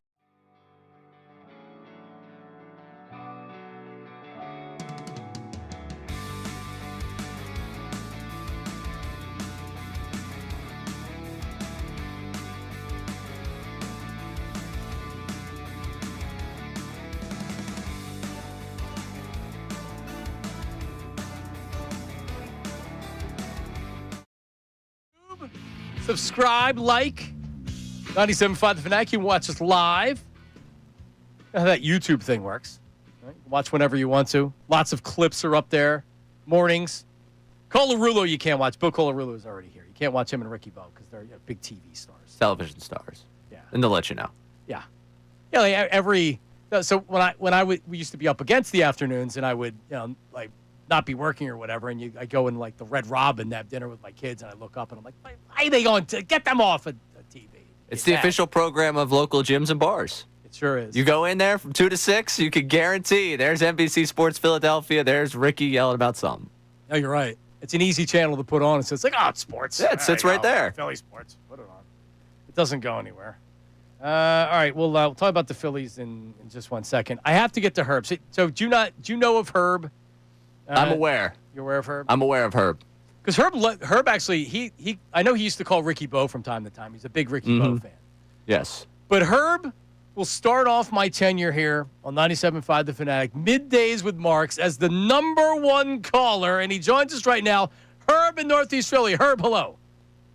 Hello, Johnny Marks. 9/29/2025. Johnny Marks, you're back on the radio. I am, buddy. How you? So Eagles, Phillies, Sixers, Flyers. Let's go. all right. Are you in the hospital, Herb? No, not right now. I was last week taking care of my friend that was 81. She had a couple procedures. I had to watch her because the family was working and stuff. But your health is all right, though, because I worry about you, Herb. I'm okay. I'm 100% great. So Herb, for the people that may not know you, and I can't imagine there's a lot of them out there, could you provide your resume for the listeners, Herb? My resume? Well, you know, I've been all around. I used to run trips for the Eagles when Buddy Ryan was the coach. Right. I've been watching Eagle football since the mid-'60s. How tall are you? Roman Gabriel. I remember even before Roman Gabriel. I go Jaworski and me are tight. Phillies, I've been all around the country, watching games. Been to 4 All-Star games. All right, I'm sorry that I asked such an open-ended question. So Herb, a lot of people, if they're in Northeast Philadelphia, you may say, "Why does this voice sound familiar?" Right? I don't know if you know this. Herb is a legendary local umpire from Northeast Philadelphia. In fact, Herb attended the Harry Wendelstadt baseball umpiring school down in Florida, and I've seen pictures from it. And he graduated, and his graduating class has major league umpires right now that have been in there for a long time. So Herb at heart, he's a football guy. He likes to run the football, fullbacks and things like that. But he's also a baseball guy too. So it's hard to put a finger on exactly what Herb's specialty is. Right, Herb? Yeah, you got it. All right. I might come up to your Salciunas College in a few days and work with my boy Steve Devlin up there on the defense. Oh, so just to let you know, Steve Devlin is the coach at your Salciunas, and he asked you to help? He's the assistant coach, and he's the defensive coordinator. Now, Herb, could you help out with the offense of the Eagles? That's what a lot of people are. Yeah, that's what we need, because we got to, when you calling passing plays, okay, you got to have guys in motion every play that you call. You got to get the defenders moving, left, right, back, left. There's times when you can call a double motion, where one guy goes left, the other guy goes right, stops, and then goes to the right or whatever. Right. But, okay, they got to start confusing the defense. The issue is, okay, why can't they throw? Jalen can't throw the look and pass. Did you watch the Pittsburgh game from Ireland yesterday? I saw it 9:30 yesterday morning. The dude, from Seattle, that dude is unbelievable, and he caught a whole bunch of passes. Oh, DK Metcalf. Yeah, I saw. Herb, I'm sorry, I got to run. I have these short segments, so I would love to let you ramble on but thank you for calling number one caller. And listen, he could get the throne very easily from the number one caller, right? I'm just saying. He did get a little distracted there. All right. Yeah. It took us to Dublin. I'm a big fan of the homeland, but come on. I did not see the game because I was following it on my phone because I had softball yesterday. Both my daughters are on the same team, luckily. So we had an 11 a.m. softball game yesterday, and it was hot as all hell. Thank God I brought the sunscreen. Very, very conscious of not getting sunburned. Well timed though, 11 o'clock. You could have been stuck with the 2 o'clock time slot. I could have been stuck with the 1 o'clock like the previous week up against the Eagles. Yep, that's brutal. Yeah, so you know what I did? I told everybody if you tell me what happened in the Eagles game, I'm gonna flip. So nobody mentioned the Eagles. I said it to the parents too. Don't tell me what's happening in the Eagles game. And I got done the game and I raced home. And I did not know what happened in the Eagles-Rams until I caught up in the fourth quarter. So you're wired like Salciunas, where if you're not watching it live, you don't want to know live what's happening. Either you follow it on the phone and you deal with it, or like if I would have been gone all day, I wouldn't have tried. Right? Like so if you have time to get back before the end, you want to witness it throughout. Okay, bang. If it's happening live, I'm just going to follow the phone. Yeah. I would. I mean, like you said, if it was a 2 o'clock game, I wouldn't do that. If I would have been at a wedding from 1 to 5, I wouldn't do it. Right? It's like, what are you going to do? I'm not going to pretend go home at 8 o'clock and be like, no, tell me what happened. No, it actually somehow worked out. I didn't know anything that happened, and I got home and I was pleasantly surprised at how the game went. Yeah, actually, that was the best game to be out for the first half of. If there was ever a game, that Rams game was the one to miss the first half. Yep. Yeah, and it's funny watching the game and not knowing what was going on. And I had a ton of text messages on my phone that I refused to look at. And it's like, oh, we're losing this one. Yeah, this is a loss. Watching it end of the first half, this is a loss. Beginning of the second half, this is a loss. Oh, I got the text. Oh, no Super Bowl this year. The obligatory 2.5 games into the season. Bad first half. Yep, they can't compete in the NFC. All right, coming up, Phillies. Finished the regular season strong. Kyle Schwarber, Trey Turner, leading the National League in a bunch of different categories. But how do we feel about this team heading into the playoffs? Phillies update is coming up next. It's Middays with Marks, 97.5 The Fanatic. Now on 97.5 The Fanatic Sports Update. 4-0, I'm Ray Dunn with this Fanatic Sports Update. The Eagles look primed to cruise to a fourth straight victory, leading 24-6 at the half in Tampa Bay yesterday. Then they proceeded not to complete a pass in the second half, allowed 2 70-plus yard touchdowns, yet they found a way again to win despite that and improved to 4-0 with a 31-25 win over the Buccaneers. Postgame, Nick Sirianni addressed those second half struggles. We didn't coach well enough. We didn't play well enough in the second half. We were able to hang on for the win because the defense was able to get us some turnovers. Second half, I'm not sure any of us played or coached to our standard there on offense. That first half is about as good as you can play.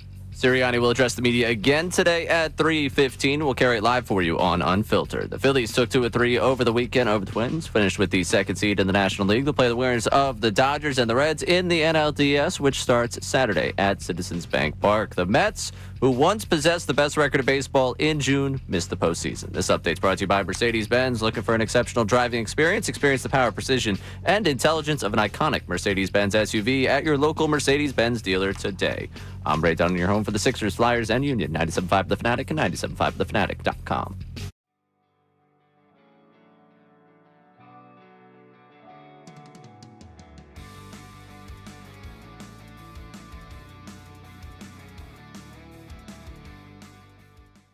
Jalen Hurts just had to take charge. And nothing makes me happier.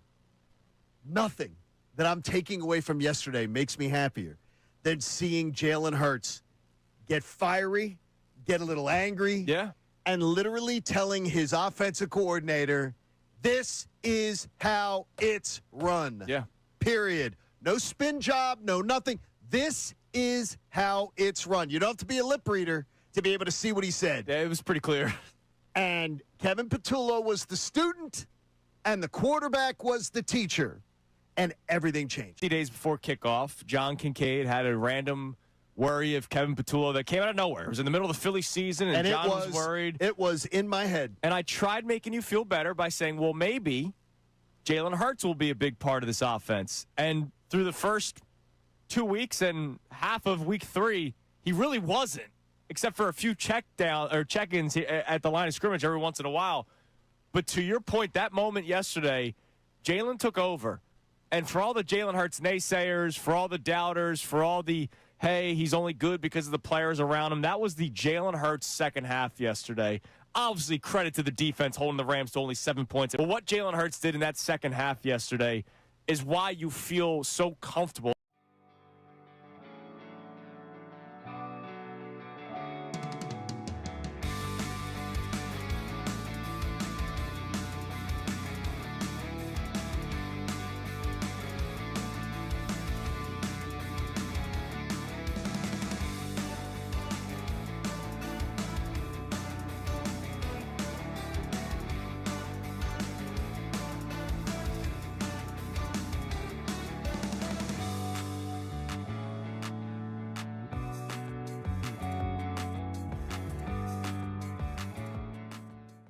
If you can't beat the Eagles when they play a first half like that, is anybody going to beat this team?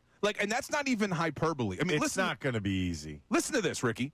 Not only are they 3-0 on the season, they are 19-1 in their last 20 games. Do you know how crazy that is? Do you know how spoiled we are right now as a fan base? They have won 19 of their last 20 games. They're 17-0 when Jalen Hurts starts and finishes. Think about that for a second. 17 straight wins with Jalen Hurts starting and finishing the game. Here's another wild stat. Jalen Hurts just had his 19th straight game without throwing for 300 yards. That's unbelievable. They're 18-1. Yeah, but you don't need 18-1. You don't need it. I mean, this You can't beat offense- this team.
Middays with Marks.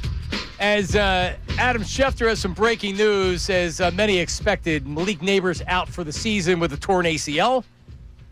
Watching, I saw they showed the play. I think it was on a game break, and I thought he had broken a collarbone. If you saw the play, because he really landed hard on his right. I guess it was his right shoulder. So when they showed a picture of him getting carted off, I thought it was because he had jacked up his shoulder or his collarbone so bad. But then when you see the replay, it's like, oh, his knee buckled with it. So no surprise there. That's a huge – I mean, not that the Giants are contending or anything like that, but Jackson Dart looked good yesterday. Yeah, it's like you get one nice thing and it's immediately taken from you. You finally get Jackson Dart and goodbye Malik Neighbors. Yeah, well, that's what happens when you win multiple Super Bowls with a team that isn't all that good. So, whatever. Screw you, Giants. But, yeah, Jackson Dart looked good yesterday. He's completely annoying. And so is Scatabo. I hate both of them. And if they actually become players and they look like they're pretty good, we're going to hate them. I can't imagine the Scatabo thing lasts. I'm sorry. I might be a hater in that regard. I can't believe the Scatabo thing lasts. You can't run like that forever. Yeah, but he's like an all-stot light, right? Like, yeah. He's more or less a fullback that's masquerading as a running back. I mean, I would have loved to have him on this team, but, we can use A.J. Dillon to get 3 yards to carry. Yeah, that's fine. I'm okay with A.J. Dillon for this year. Well, listen, we have Saquon Barkley getting 3 yards to carry. So Do we have Saquon Barkley? Forgot about that. All right, so post News at Noon with Ray Dunn, we'll get back into the Eagles and we'll talk about Saquon because it is, it's concerning that the running game, like you're talking about major concerns and everybody wants to Petula. How about the offensive line in the running game? Anyway, the Philadelphia Phillies finished the season yesterday. And, Ray, you know what I found out they won yesterday? Late last night when I checked before I went to bed. How many people were locked in for that? Nobody. They won in extras. Chris Sanchez looked great again. Went 5 2/3. Didn't give up a run. No walks. I think he had 8 strikeouts. He finishes the season with a 2.5 ERA. And I'm a huge Chris Sanchez fan. I mean, what a great trade. What a great year for him. So Ranger Suarez, he got took a comebacker, almost hit him in the balls. Didn't look good.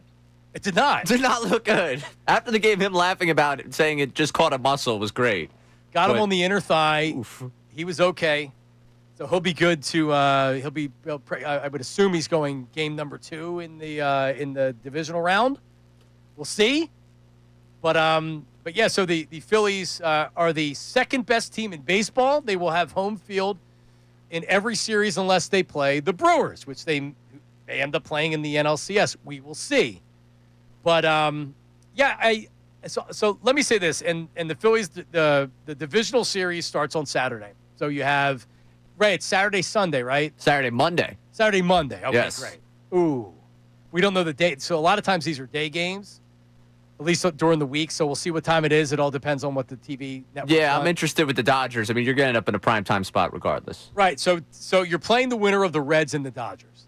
Yeah. So if you get the Dodgers, I assume you'll be a later game just to accommodate. West Coast, Yeah. World Series, box office, show Ohtani. Right. I mean, without looking at what the possible matchups could be, you feel much better this year than you did last year, right? Like, Phillies played their best baseball in the first half of last year. They were a 500 team the second half.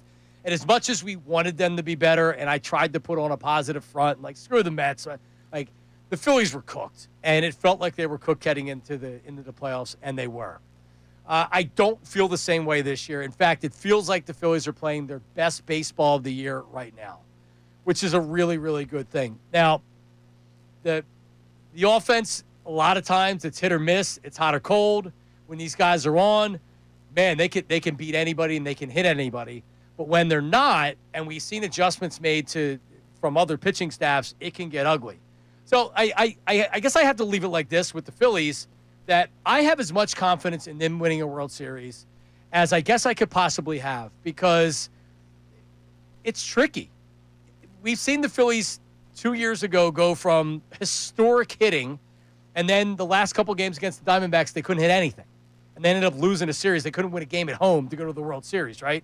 So outside of that, I'm as confident as I can be. The Phillies have as good of a chance to win a World Series this year as anybody in baseball, and there's a reason why the Dodgers and the Phillies are kind of I have to check the BetParks app to see what the latest odds are. But like, I couldn't feel any better about the Phillies than I do right now, and that doesn't mean like I'm overly confident. Let me put my chest out. Phillies are winning the World Series. I felt like that about the Eagles this year. Last year, I don't feel like that about the Phillies right now. But it's best case scenario. It's like, yeah, the Phillies are a good team. Let's see what happens in October. It's tough. Yeah, best case, I guess, in terms of what you believe internally, I don't think they got the best path of what they have, just because the Dodgers obviously sit there in a 5-game series against you, and the Reds, sneaky good pitching staff. I mean, I'm not necessarily concerned about them hitting off of you, but I could see that staff giving you problems in the postseason. I would have loved what the Brewers have waiting for them, one of the Cubs or the Padres, just given I don't think they've played their best baseball as of late. The Reds kind of snuck their way in, and maybe there's something there with the team from the NL Central that sneaks its way in late in the playoff picture that I have PTSD going back to 2011. But best case in the way I feel about the group, sure. The path, not exactly as fun. No, and you know what? Like it's so much about matchups, right? Like you had said, that was a bad matchup for the Phillies in 2011. Mm-hmm. The Giants were a problem in 2010. For the Phillies in 2008, they actually got good matchups, and they had Cole Hamels starting every game in every series, right? So you're right. Like, yeah, I don't like the matchup against the Dodgers. I'm not trying to focus on that too much right now because it may not end up coming to fruition. But didn't Ohtani no-hit him, even though it was 5 innings? It was a hangover no-hitter. I don't count hangover no-hitters. That was the hangover game. No, it was 2 days later. No, that was the day. Oh, did they score? They score runs late. They scored runs late. Yeah, they scored runs late. Yeah, I bet against them because it was the hangover. Right. Day after. And they looked hungover for the first 5 innings. They did. It was a really good call there by Dave Roberts to go to the pen. That stinks. That's the one thing about the Dodgers matchup I'd be excited for. Yeah, Dave Roberts seems to step in it. Yeah. Quite a bit. Granted, won a World Series last year. Got to give the guy credit where credit's due on that. Their bullpen's a mess. Yes. Their starting rotation's good. We know their lineup's good, but their bullpen's a mess. And that's when you get into these playoff series, starters don't go 7 or 8 innings every time. It's tough to get. Even Zach Wheeler, it's tough to get into the 7th inning with a starter. So you're going to have to see extended bullpens here. So I'm feeling good. You mentioned the Reds make the playoffs. You know the Reds lost yesterday, but they still got in because the Mets, they couldn't even put up a run against the Miami Marlins. The Mets, if they would have won yesterday, beating the Marlins, they would have made the playoffs. But as it stands right now, Ray Dunn, from first place before the All-Star break to out of the playoffs this year. Congratulations, New York Mets fans. Meet the Mets. Meet the Mets. Step right up and greet the Mets. My buddy, Bring your kiddies, bring your my buddy Jake Brown, who does he does Mets podcasts up there for a couple different people. He had said 2 weeks ago, "Oh, this team's not making the playoffs. Like, I'm not going to sit here and pretend this team's not making the playoffs." And he wasn't being overly negative. He was like, "No, this team stinks. They're not making the playoffs." It was feeble for everyone trying to get that last spot. Nobody seemed like they actually wanted it. They did. The Mets obviously did the best job of just being down their leg and ended up losing that. But it was amazing to watch this last week where it's like, oh, yeah, Mets lost. Do the Reds have anything tonight? No. The Diamondbacks have anything tonight? No. Nobody wanted to take that last spot. I mean, we're talking about an 83-win playoff team? That's worse than the Diamondbacks team that beat you in 2023. It is. But, like, they were hot. So you had to fear them. I'm not worried about the Reds. I'm not worried about any other team. I'm worried internally about where the offense is and if they have enough in starting pitching. Because Luzardo could have 10 strikeouts in 6 innings. He could have 10 runs in 3 innings. Maybe not 10 runs. They'll yank him before that. But Kyle Schwarber, end of the season, led the NL, 56 home runs, 132 RBIs. Are you kidding me? On a walk year, by the way. Is that one of the biggest I'm betting on myself years in the history of certainly Philadelphia sports? Oh, absolutely. But Joe Flacco not signing and then winning the Super Bowl and winning the Super Bowl MVP is right because he ends up getting the contract afterwards. But like this is like you're looking for a guy that's got stones that you want on your team. A guy that says, yeah, they gave me an offer in spring training. Nah, I'm not going to take that. And then comes out and hits 56 home runs. 132 RBIs. By the way, like these aren't cheapies. This dude is smashing the ball, big hits. When you look at, I forget the stat that I saw, but it's like home runs that either tied games or took the lead. He had 26 of them, I believe, which is crazy. So they were impact home runs, not just garbage home runs. Impact home runs. And let's give a roaring round of applause for Trey Turner winning the batting title for the Phillies, the second of his career. And he's the first Philly to do it since Richie Ashburn in 1958. 8th player ever. So Trey Turner, who, like, I don't have anything against Trey Turner, but I also don't, like, I don't know. It seems like the fans are kind of on Trey Turner, no? I think everyone just kind of waits and hides out in the shadows until there's an error. And then I feel like we get the anti-Turner crowd. Yeah. And he sucks. This season, they didn't have a lot to say because he hit 300 and his defense actually improved. But they're waiting. You just wait. I know our YouTube chat. You'll get oh, there's E6 again. They wait. He is annoying with the defense, though. Because I'm like that, too. I'm just like, damn it, Turner. Like, come on, man. You gotta field that. It's been good this year. I know. I'm not saying that I'm not wrong. I'm just saying how I react as well. 610-632-0975. The number one caller, or could vie Herb for the number one caller, Angry Al, is going to lead us off coming up next. An old school, long-time Fanatic caller. Rudy, Matt, and Mike will take some phone calls coming up, as well as the news at noon with Ray Dunn. What is this? I can't wait for this segment. That's coming up at 12 o'clock. Don't go anywhere. Middays with Marks, 97.5 The Fanatic. The Fanatic's Andrew DiCecco. The Philadelphia Inquirer's Jeff McClain.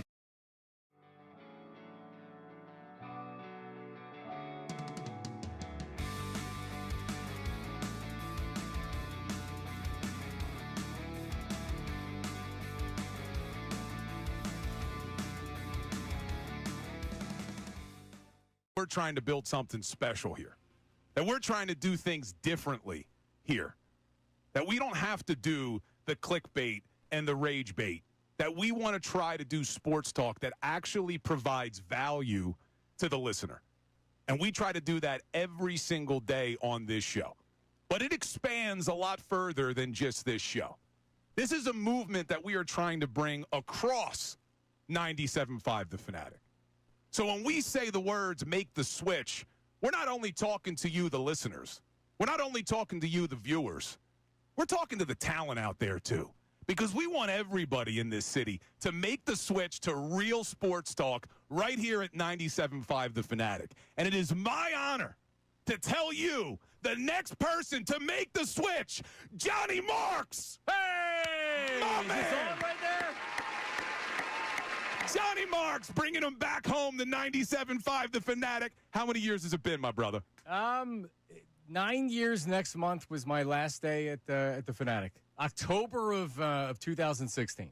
Nice. Man, oh, man. He's Ricky back. Bo, Johnny Marks in the house. Yeah, He's back. Psyched to have you on, pal. it's kind of surreal walking in here today and seeing a lot of the faces that I knew from many years ago, and a lot of new faces as well. And I am like, it's crazy, man. I can't believe that I'm back. I'm back. I'm ready to go. Ricky, it's been 2 years, almost 2 years since I've worked full time. I've been working very part time the last couple of years. So you know what that means? I have a lot of energy and I'm broke. So I need to get back to work. He's hungry. You're ready to go. That's what it's about. He's hungry. And when you say you're back, you are taking over middays here at 97.5 The Fanatic. Finally got rid of that Ray Dunn. Oh, overnight. I'm working overnight still. Yeah, so Middays with Marks is the name of the show. Ray Dunn will be my full-time producer and sidekick, and we're going to have co-hosts. Middays with Marks starts on Monday.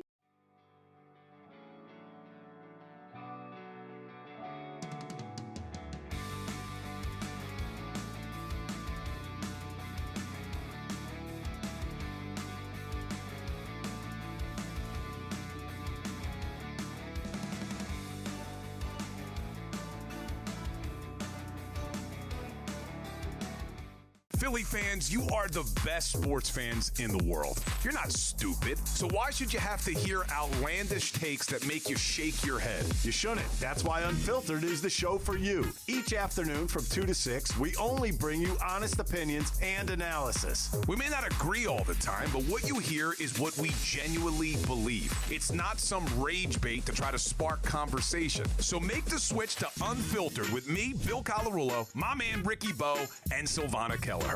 Every weekday at 2 p.m. right here on 97.5 The Fanatic and 97.5thefanatic.com.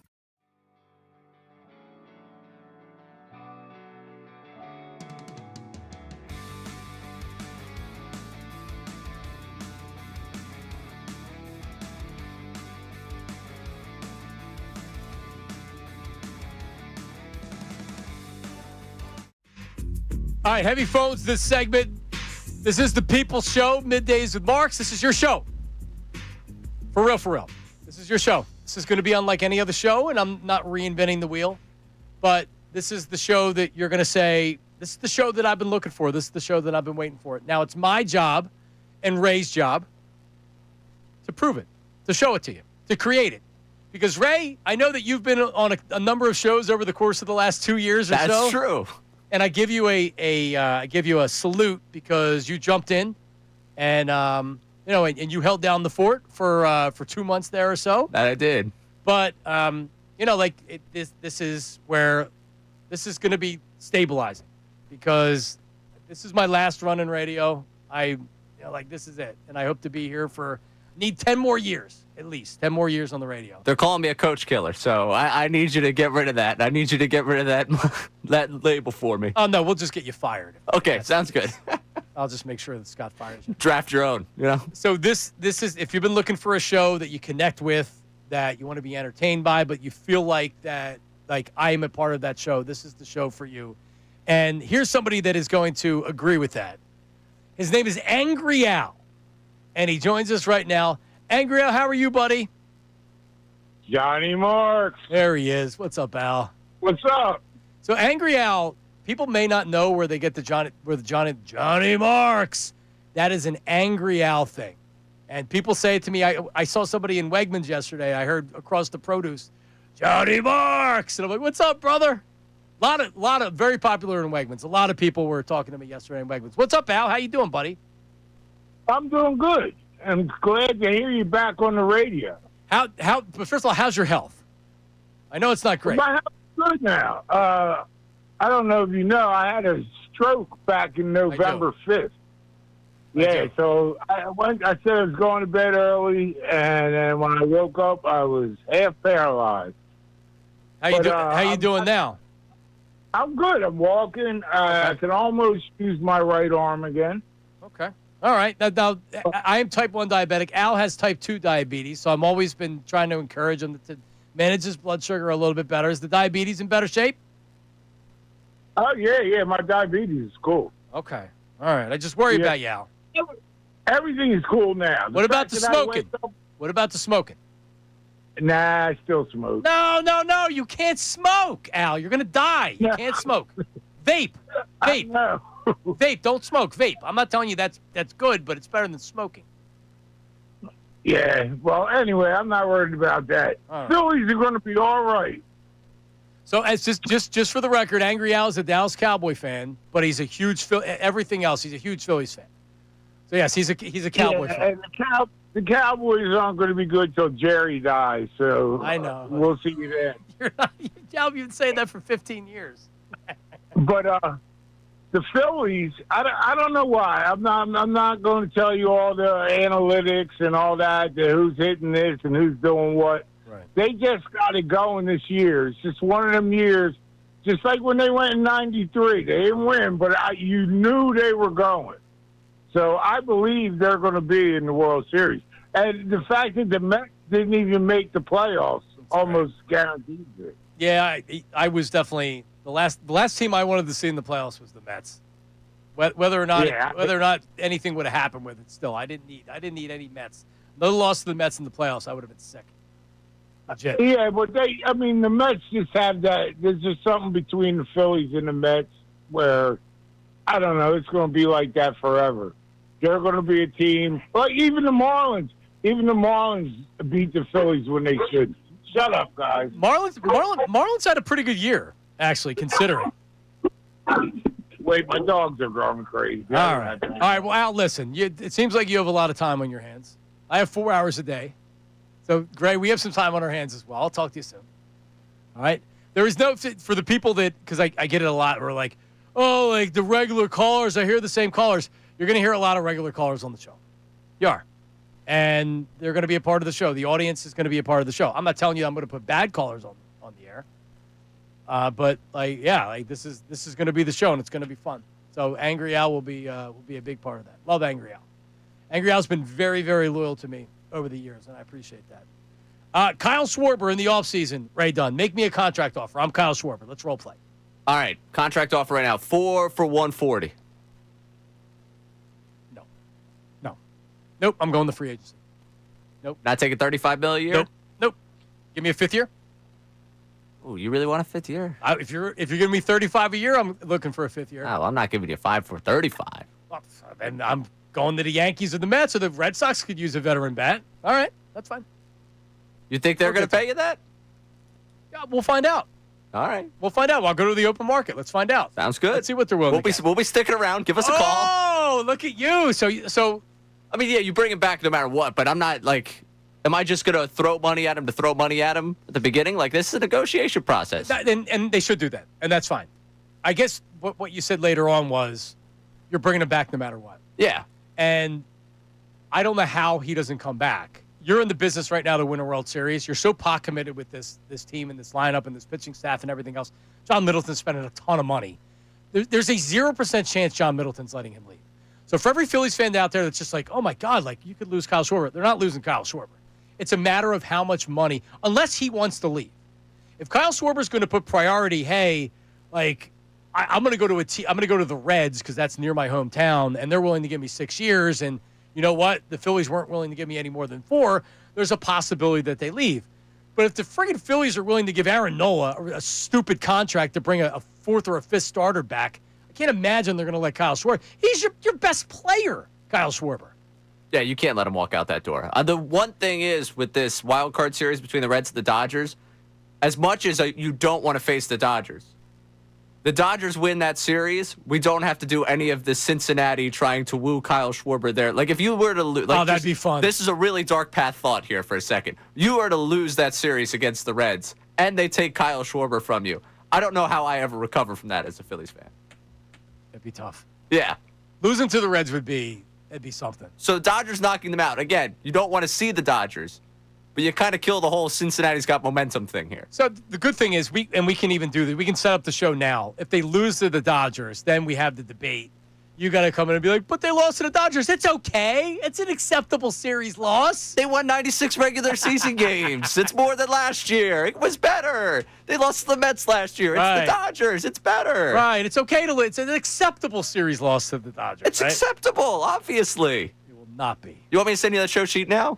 Yeah, let's just All right. hook it up right yeah, now. We'll have that one ready to go. And if they don't lose, then we don't have to worry about it. We'll tear it up and we'll just tell Sounds good. All right, coming up. 610-632-0975. A lot of people holding, be patiently waiting on the phone lines, and I appreciate that. And Mike has something on Quinyon Mitchell. And I saw the same thing yesterday. He's grabby, man. Quinyon's grabby, and I love it. He gets away with it. I love it. But we have news at noon as well. Ray Dunn, the debut show of Middays with Marks. News at noon. If you haven't heard it, oh, man. Neither have I. We'll hear it for the first time together. That's coming up next. Middays with Marks, 97.5 The Fanatic.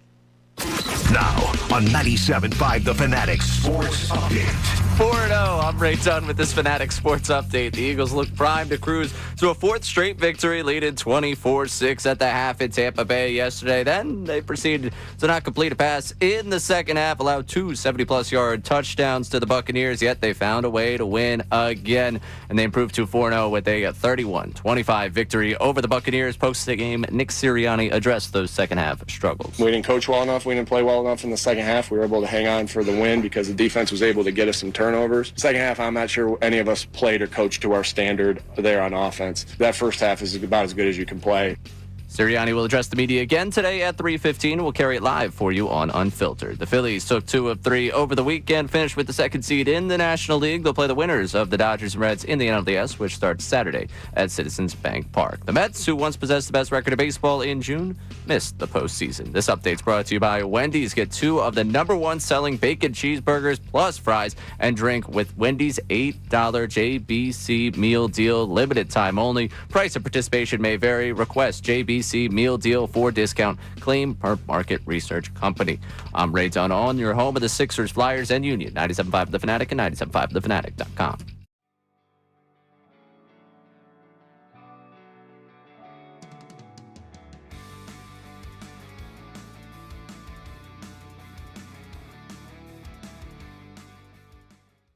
But I will say this. Like, if you can't beat the Eagles when they play a first half like that, is anybody going to beat this team? Like, and that's not even hyperbole. I mean, it's not going to be easy. Listen to this, Ricky. Not only are they 3-0 on the season, they are 19-1 in their last 20 games. Do you know how crazy that is? Do you know how spoiled we are right now as a fan base? They have won 19 of their last 20 games. They're 17-0 when Jalen Hurts starts and finishes. Think about that for a second. 17 straight wins with Jalen Hurts starting and finishing the game. Here's another wild stat. Jalen Hurts just had his 19th straight game without throwing for 300 yards. That's unbelievable. They're 18-1. Yeah, but you don't need 18-1. You don't need it. I mean, this you can't beat this team. I mean, for the most part, let's face it, this offense is very efficient for the most part in his time period here. I'm not saying the first 2 games of the season were real efficient, but you look at that second half in yesterday's game, that was efficiency. That was, you know what it was? It was almost like everybody got on the same tempo. You know what I mean? You look at the first half, they were getting it handed to them. And I'm not talking just score-wise, but like physically, the Eagles were getting it handed to them. And that, I think that surprised me the most out of all that happened in the game yesterday. I think the Eagles being out-physicaled in the first half and beaten badly in the trenches early on, I think that stood out to me. And then they said, no, we're not going to take it anymore. And they turn this thing around. They end up coming back. They end up winning on the scoreboard. And if you're taking it like last week, you have to take this win as a win. No matter what happened in the first half, you just got to take it. It's a win.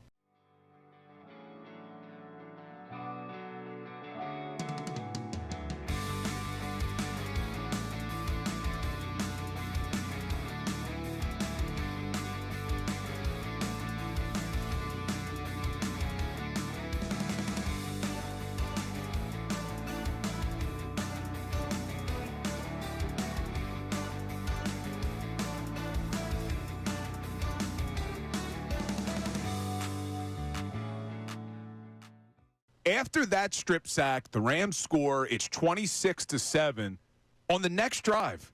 5 plays, 89 yards for a touchdown, and you saw him go deep to A.J. Then he goes deep over the middle to Dallas Goedert. They follow that up with a 13-play, 72-yard touchdown drive. But for me, I mean, the best part of the whole day, that final drive in the fourth quarter, 17 plays, 91 yards. Do you know they picked up 4 third-down conversions on that drive? Yep. And a fourth-down touchdown pass to Devontae Smith. Oh, my Ice goodness. in the veins, man. Jalen Hurts, this is why he's so damn good. This does not happen to a regular team. Let me put it this way. Almost every other team in the league not necessarily quits, but kind of goes on cruise control. Instead, they were like, you know what? We got to find our offense now. Let's kick it in gear. Let's see what happens. And I almost think it was opposite. Usually when you're in the lead, you don't go into cruise control until like halfway through the fourth quarter with that big of a lead. Instead, it was kind of like they played the Rams played a little complacent, and you know what the Eagles did? They smacked them right in the mouth.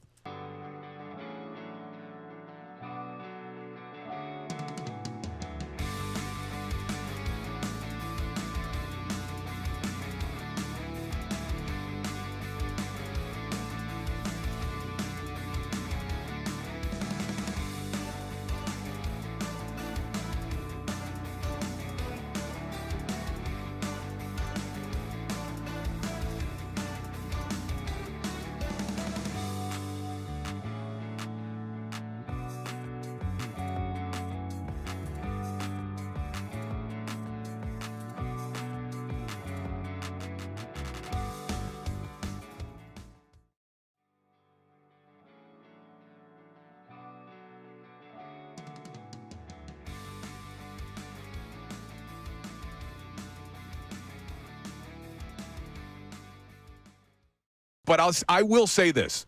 Like, if you can't beat the Eagles when they play a first half like that, is anybody going to beat this team? It's absolutely, positively Middays with Marks on 97.5 The Fanatic. The first show, not the last show. I'm not going to count them. Ray, unless you want to start counting the shows. I don't, not like that. All right, I'll stop counting. All right. Stop the count after 1. Here's my question. When am I allowed to eat lunch? I still haven't figured it out, so good luck. Well, because we do so many breaks, and that may or may not be changing. I don't know, but I have my sandwich right here for all the YouTube. You see what I brought my lunch in. You got a little lunchbox? Did I miss that? Yeah. Oh, wow. Look at you. Sandwich. I have a protein shake. What else do I have in here? Some other stuff. Oh, you're a protein shake one, too. Yeah. You and Colarulo are going to be sitting there hanging out during the break, drinking the protein shakes together. I'm not Bill's a meathead. I'm obviously not a meathead. I don't have the muscle that Bill has, but I've gotten in decent shape over the course of the last year or so. So, yeah, I do like a nice protein shake. 40 grams of protein, I need it. Once you start doing the kind bars on every 2 hours, then I'll be worried about you. No, it has to taste good. I don't eat the stuff that doesn't taste good. Those protein shakes are good. So I'm fine with that. All right, we have the great segment coming up, News at Noon with Ray Dunn. Let's get Mike in here before we get to that. Mike, go ahead. How are you? Mike in Coatesville. What's up, Mikey? Hello? Johnny Marks. Yes, Mike. Can you hear me? Yeah, buddy. What up? Johnny Marks. Hey, buddy. It's Mad Mike. Mad Mike is on the line. Hello? Can you hear me, Mad Mike? Hello? Yes, he is. Oh, my God. I can hear you. Can you hear me? So when you said, yes, did you say Mad Mike, or do they not know how to handle you just yet? I don't know if they know how to handle me. So they're just like, all right, well, who are you and where are you from? I was like, all right, I'm this guy. So Nate's back there. From now on, he's going to say Mad Mike. Mad Mike is notoriously negative. People hate him, which is why I like him on the air, because he helps balance the positivity that some of us have sometimes. Thanks for calling in, Mad Mike. How are you, buddy? Hey, I missed you, man. Welcome back. Thank you. Now, how you possibly could be negative on the Eagles? You'll find a way, but go ahead. Well, because they're all frauds and cheaters. I mean, Quinyon Mitchell is the biggest fraud out there. The dude literally just goes for a ride on every receiver's back, and he's like, look at me, I'm defending passes. No, you're cheating. And the whole team's a bunch of cheaters. Like, it's ridiculous. Like, if they got called for half the stuff they're doing out there, and they're a moron head coach. Like, grow up, you loser. Like, why are you out there talking smack? Just, like, this guy doesn't do anything, and he gets all these accolades like he knows what he's doing. He's a moron, and I hate this guy. Well, Mad Mike, I wish I could talk longer. And by the way, Mad Mike is an Eagle fan. This isn't a Chief fan or something like that. I guess he's an Eagle fan, but he's not masquerading as a Cowboy fan or anything like that. He is an Eagle fan, and he's always mad. That's why he's Mad Mike. Surely doesn't sound like one. No, he doesn't. He never does. He's most comfortable, most happy when there's chaos and teams are losing. You're listening to 97.5 The Fanatic, WPEN and WPEN HD1 Burlington, Philadelphia. A Beasley Media Group station broadcasting live from the Comcast Business Studio, powering possibilities, the 12 o'clock hour. Brought to you by Service First HVAC, offering 0% financing for 48 months, rebates and tax credits up to $4,300 when purchasing a heating and cooling system. Learn more at ServiceFirstHVAC.com. All right, are we ready? Am I throwing to an open here? Are we good? This city needs its news. Now, it's time for I'd like to be remembered as a good newsman. the News at Noon That's the coolest story I've ever heard in my entire life. That's insane. with Ray Dunn. I'd like to really liken myself to Walter Cronkite. Right there. We got Cronkite in the News at Noon. That was what I needed in the new sounder, that I was going to deliver the news just as well as he did. So you're 25, but you know who Walter Cronkite is. Impressive. That is. Give me your top 3 network newsmen. David Muir has to be in there. He's got the top show. All time, not right now. I mean, you remember I'm 25. That's why I'm asking. Let's go. Walter Cronkite's got to be number 1. I want to be very clear about something. The reason I know who Cronkite is because I've been out to Arizona State before. They've got the journalism school. I know. Big fan of Arizona State. Would recommend a trip to anyone that wants to take that trip. It's a good place out there. It is a good place. I was just busting your stones, so I figured that would be your only answer. But News at Noon. Hey, I at least know one more. I know David Muir comes on at some point. He does. What, 6:30? 6:30. 6:30. Yep. Can you tell the generation doesn't watch the news? Nope, neither do I. Not anymore, at least. All right. So who the hell's watching network news at 6:30? My grandmother? She's no longer alive, so that would be impossible. I feel like my parents still watch it, maybe. I don't know. Our parents, you're right. Yeah, that's about it. All right. All right, we're going to start college football for the News at Noon today. And it was a story I talked about a ton last week because it just fascinated me when we were talking about college football. And Lane Kiffin, if you missed it, obviously the coach at Ole Miss, his daughter hard-launched a relationship with LSU linebacker Whit Weeks last week. All right, so what does hard launched mean? They posted on Instagram for the first time together. It's now they're official. Instagram official. Before her father plays him? Correct. Wow, that's bold. The week of the game between Ole Miss and LSU. Lane Kiffin responded to it by saying, take the over. Now, the over, I don't believe hit in this game, but after the game, he was still talking about the over and addressed the elephant in the room. You know, we believe in our players. We go for it on 4th down a lot, and glad they made plays. I'm looking for Whit right now to see if we covered the over. I love it. Now, poor Whit Weeks here. He gets called out by Lane Kiffin. He threw up on the field during the game and walked out of there in a walking boot. Next thing you know, we're going to have him ended up being broken up with by Landry. I have to believe that this was all a gimmick, all a game to get in that guy's head. I mean, listen, a lot of people thought Travis Kelce and Taylor Swift was a big gimmick, and now they're in love. All right, in that case, I was always team love with that, by the way. I always thought they were in love. Oh, those kids. Those kids are going to figure it out. By the way, I love the fact that LSU lost because Brian Kelly's such a D, and he reamed out the media the previous week because they were asking about the running game and a win, but the offense was terrible. And so now the offense was terrible again, and now he's got to face that you lost. I just love seeing him lose. I do. I think in general, he is one of the people in sports that I love to watch. I've never been, and I'm sorry to the audience that's getting to know me today for the first time, never been a Notre Dame guy. I know I look very Irish. Me neither. You would expect it. The Notre Dame thing has never applied to me, so it was funny when he lost there. It's even funnier now that he loses down there with the fake Southern accent. It's just wonderful. Calling him an ass. So kind of in that whole thing. All right, what you got? All right, moving on to something I didn't watch a second of this week, and I had no interest in the Ryder Cup. I'm sorry. I just didn't have any interest in it. I understand a lot of golf fans out there. Europe wins. Europe afterwards makes a remix to a famous song for Rory McIlroy. In your head, in your head, in your head, in your head, in your head, Rory, Rory.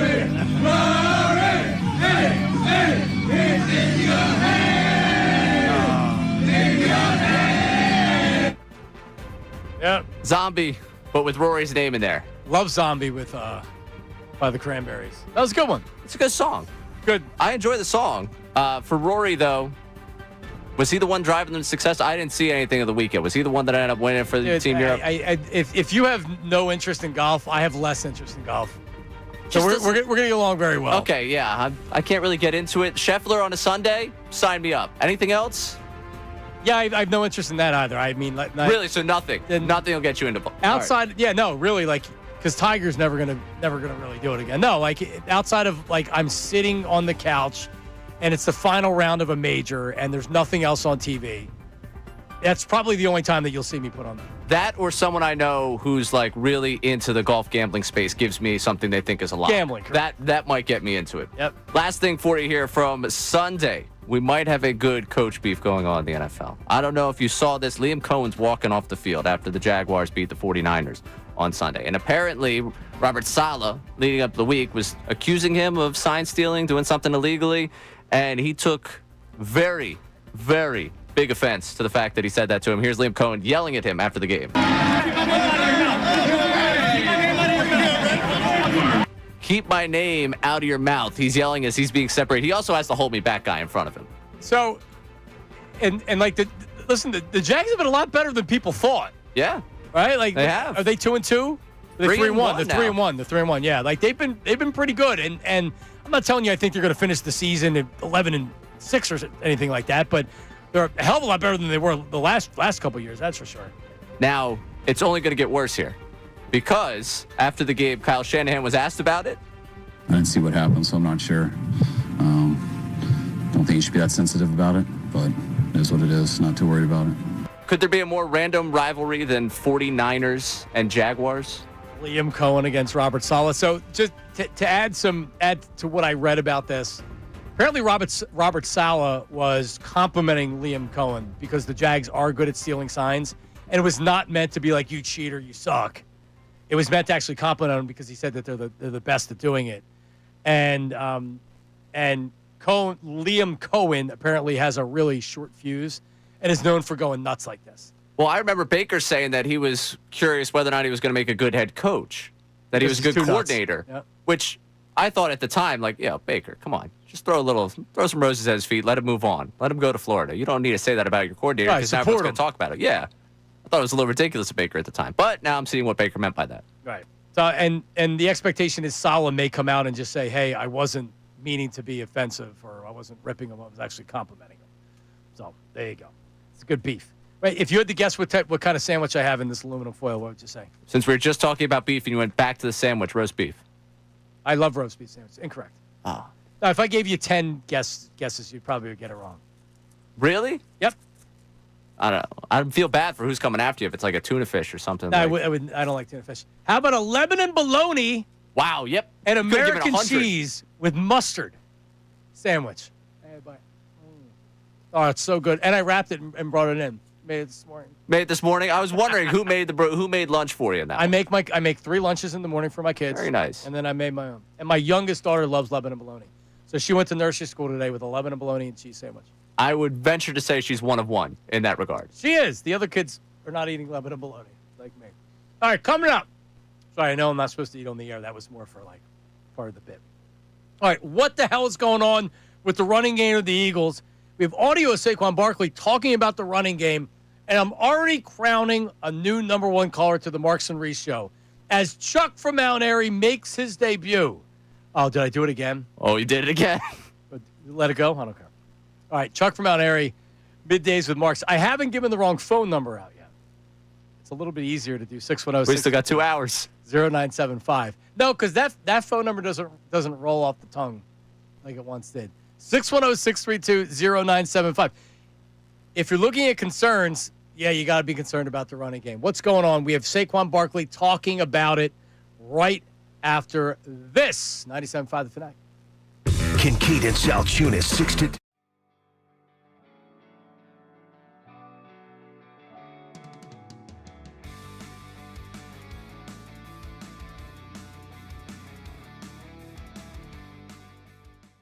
I don't think I will ever pick against the Eagles again Because this team, we say it all the time, it's a cliche. They find ways to win. They find ways to win.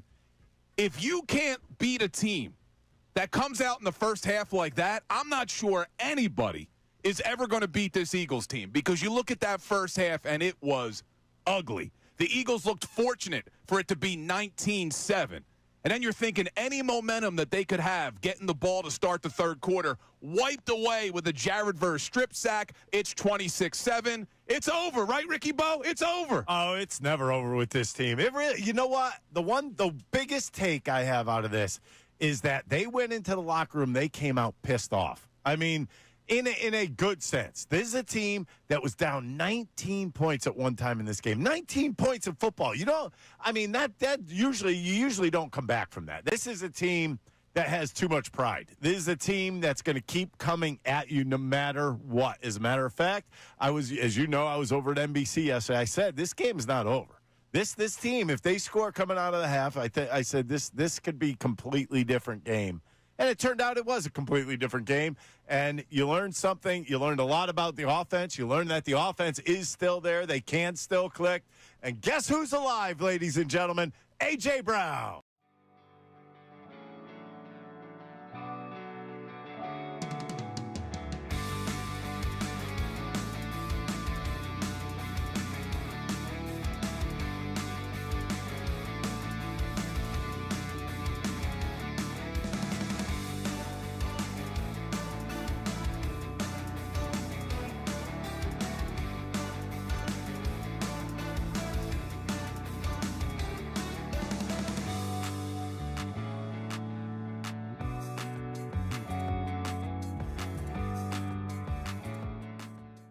To see a little bit of fire in that case is nice, because it's like, okay, maybe that is the step in leadership that a lot of people wanted him to have. And that is like the Brady-esque. I still don't think he's going to be the guy that breaks the Microsoft tablet and, starts to threaten the offensive coaches around him. But, I mean, you saw a decent level of, like, we got to figure this out. Like, I need you to do that for me when it came to Patullo.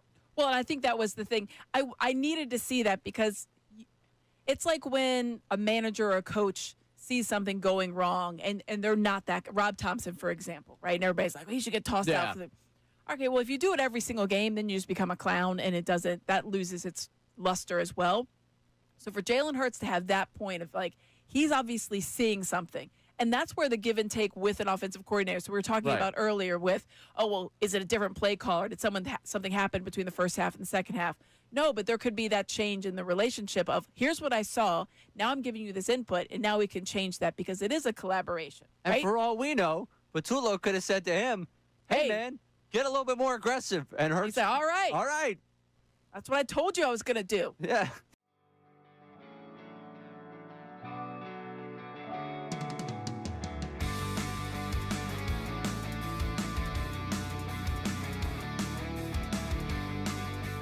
I got to do a better job of just getting to a flow and getting to a rhythm of the game.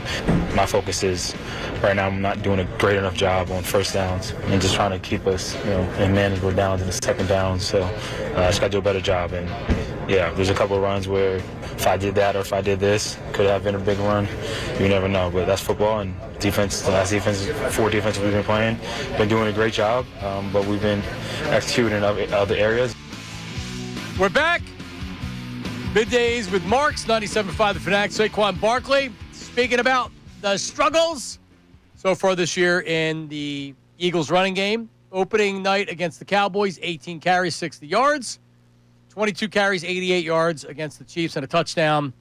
18 for 46. The Rams really took care of him last week, and then yesterday against the Bucs, 19 carries, 43 yards. He did have the fake tush push, which we actually haven't talked about, the fake tush push, which was awesome. 237 yards in 4 games, 3.1 yards per carry, 3 touchdowns.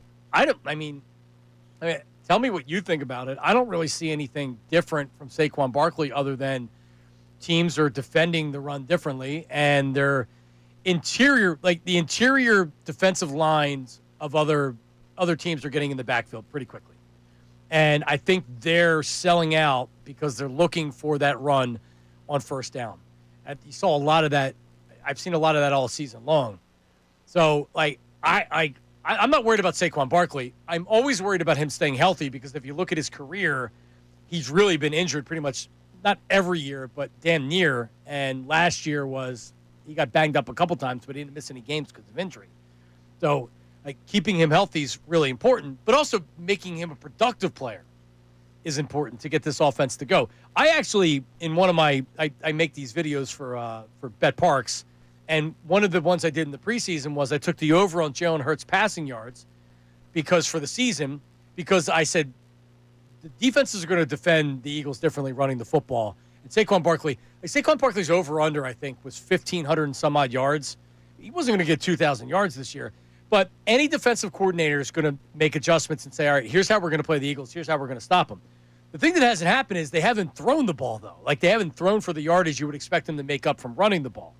So I think if I'm looking for things that I'm saying, like, okay, here are concerning things about the Eagles, man, they got to get the running game going. And I don't think it's as simple as, well, Saquon's got to do this. Like, Saquon in that cut was almost like trying to take responsibility, like, I can do this, I can do that. No, man, Saquon, I'm not putting this on you. I'm putting this on your offensive line and the coaching. Jeff Stoutland, Nick Sirianni, Patullo. They have to reinvent what they're trying to do. They can't keep doing the same concepts that they did last year. And it feels like that's this milquetoast, very boring offense that a lot of last year they used and it was effective. They got to open it up a little bit more, and it's going to only help the passing game. So, it's definitely something that as Eagles fans we should be looking at and saying, like, all right, what are they doing to get the running game going, and what are they doing to unlock the running game? I mean, with this right now, I think that, and I know Jeff Mosher pointed this out to us last week, like they went from that first touchdown against the Rams till that second half they opened up, 10 of their 17 plays were to Saquon. I think it's weird to say after a year where he ran for 2,000 yards, but it's almost too Saquon-centric. Like, the identity of this offense being Saquon a year ago was fantastic. They were able to run, and they were able to run for days and just absolutely grind you out throughout a game.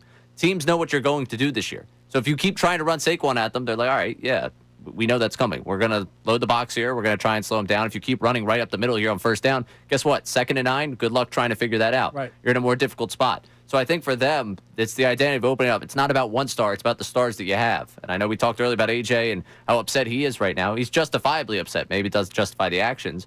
But they are not doing enough to actually set up the table for all of the star power they have. They're just continuing to try and be the 2024 Eagles when it comes to Saquon Barkley. Yeah, the offense needs to evolve, right?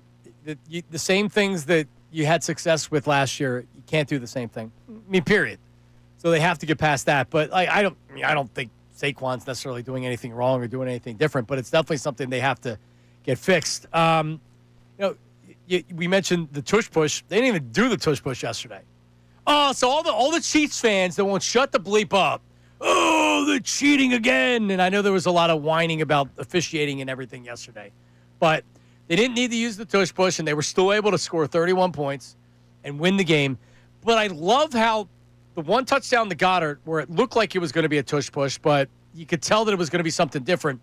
And then when they used Saquon with the fake and they pitched it and he went left, this really, it opens things up because now everybody that's saying, all right, we're just going to crash on Jalen Hurts, we're going to try to hurt him, we're going to try to stop him. Now, at the very least, they have to be worried that they're not going to do the tush push because it took them by surprise yesterday. So for Kevin Patullo, who's taking a lot of crap from everybody, like the three shots, those 3 shots, 2 to Goddard, and then the fake tush push were great. That were great plays. We haven't seen anything like that before.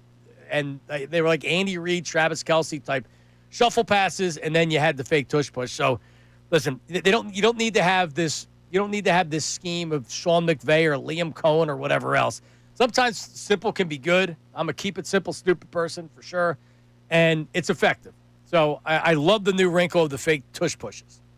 It's great.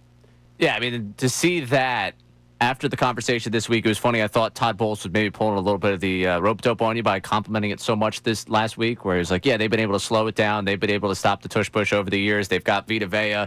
Would you potentially see them stop it? And then he'd be like, yeah, of course they'll have tush push. We're capable of stopping it. We know what goes into it. For them to bring out the wrinkle there when you know the opponent's been so good at it was nice from Patullo. We got to give him the one nice thing this week. This was originally a show of Kevin Patullo because he showed up on time for his pressers. Right. We've backed off our KP love here. There you go. Second half last week against the Rams, they looked good. They were terrible in the first half. Predictable running the football. Teams are sitting on it, right? Mm-hmm. Think with the pitcher in baseball. They know what you're doing. If you don't switch stuff up, you're going to get crushed.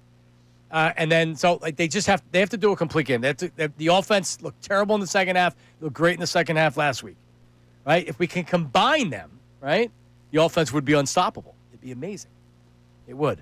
All right, sorry, Chuck. We're going to get you next segment. 610-632-0975. I have these short segments. I'm still getting used to it because I talk a lot, and which is a good and a bad thing sometimes. Also coming up next, how legitimate are people's concerns about this being like 2023? Does this feel like 2023 to you? We will discuss Middays with Marks. Back after this. Now on 97.5 The Fanatic Sports Update. 4-0, I'm Ray Dunn with this Fanatic Sports Update. The Eagles look primed to cruise to a fourth straight victory, lead in 24-6 at the half in Tampa Bay yesterday. Then they proceeded to not complete a single pass in the second half, allowed 2 70-plus yard touchdowns. Yet they found a way yet again to win and improved to 4-0 with a 31-25 victory over the Buccaneers. Post-game, Nick Sirianni addressed those second half struggles. We didn't coach well enough. We didn't play well enough in the second half. We were able to hang on for the win because the defense was able to get us some turnovers. Second half, I'm not sure any of us played or coached to our standard there on offense. That first half is about as good as you can play. Sirianni will address the media again today at 3:15. We'll carry it live for you on Unfiltered. The Phillies took 2-3 over the Twins over the weekend, finished with the second seed in the National League. They'll play the winners of the Dodgers and Reds in the NLDS, which starts Saturday at Citizens Bank Park. The Mets, who once possessed the best record in baseball in June, missed the playoffs after they lost to the Marlins yesterday. This update is brought to you by IHOP. With the new IHOP value menu, all your breakfast faves are just $6 every day. Go to your happy plates with the $6 IHOP value menu, available every day at IHOP, $7 in some locations. I'm Ray Dunn on your home for the Sixers, Flyers, and Union, 97.5 The Fanatic and 97.5thefanatic.com.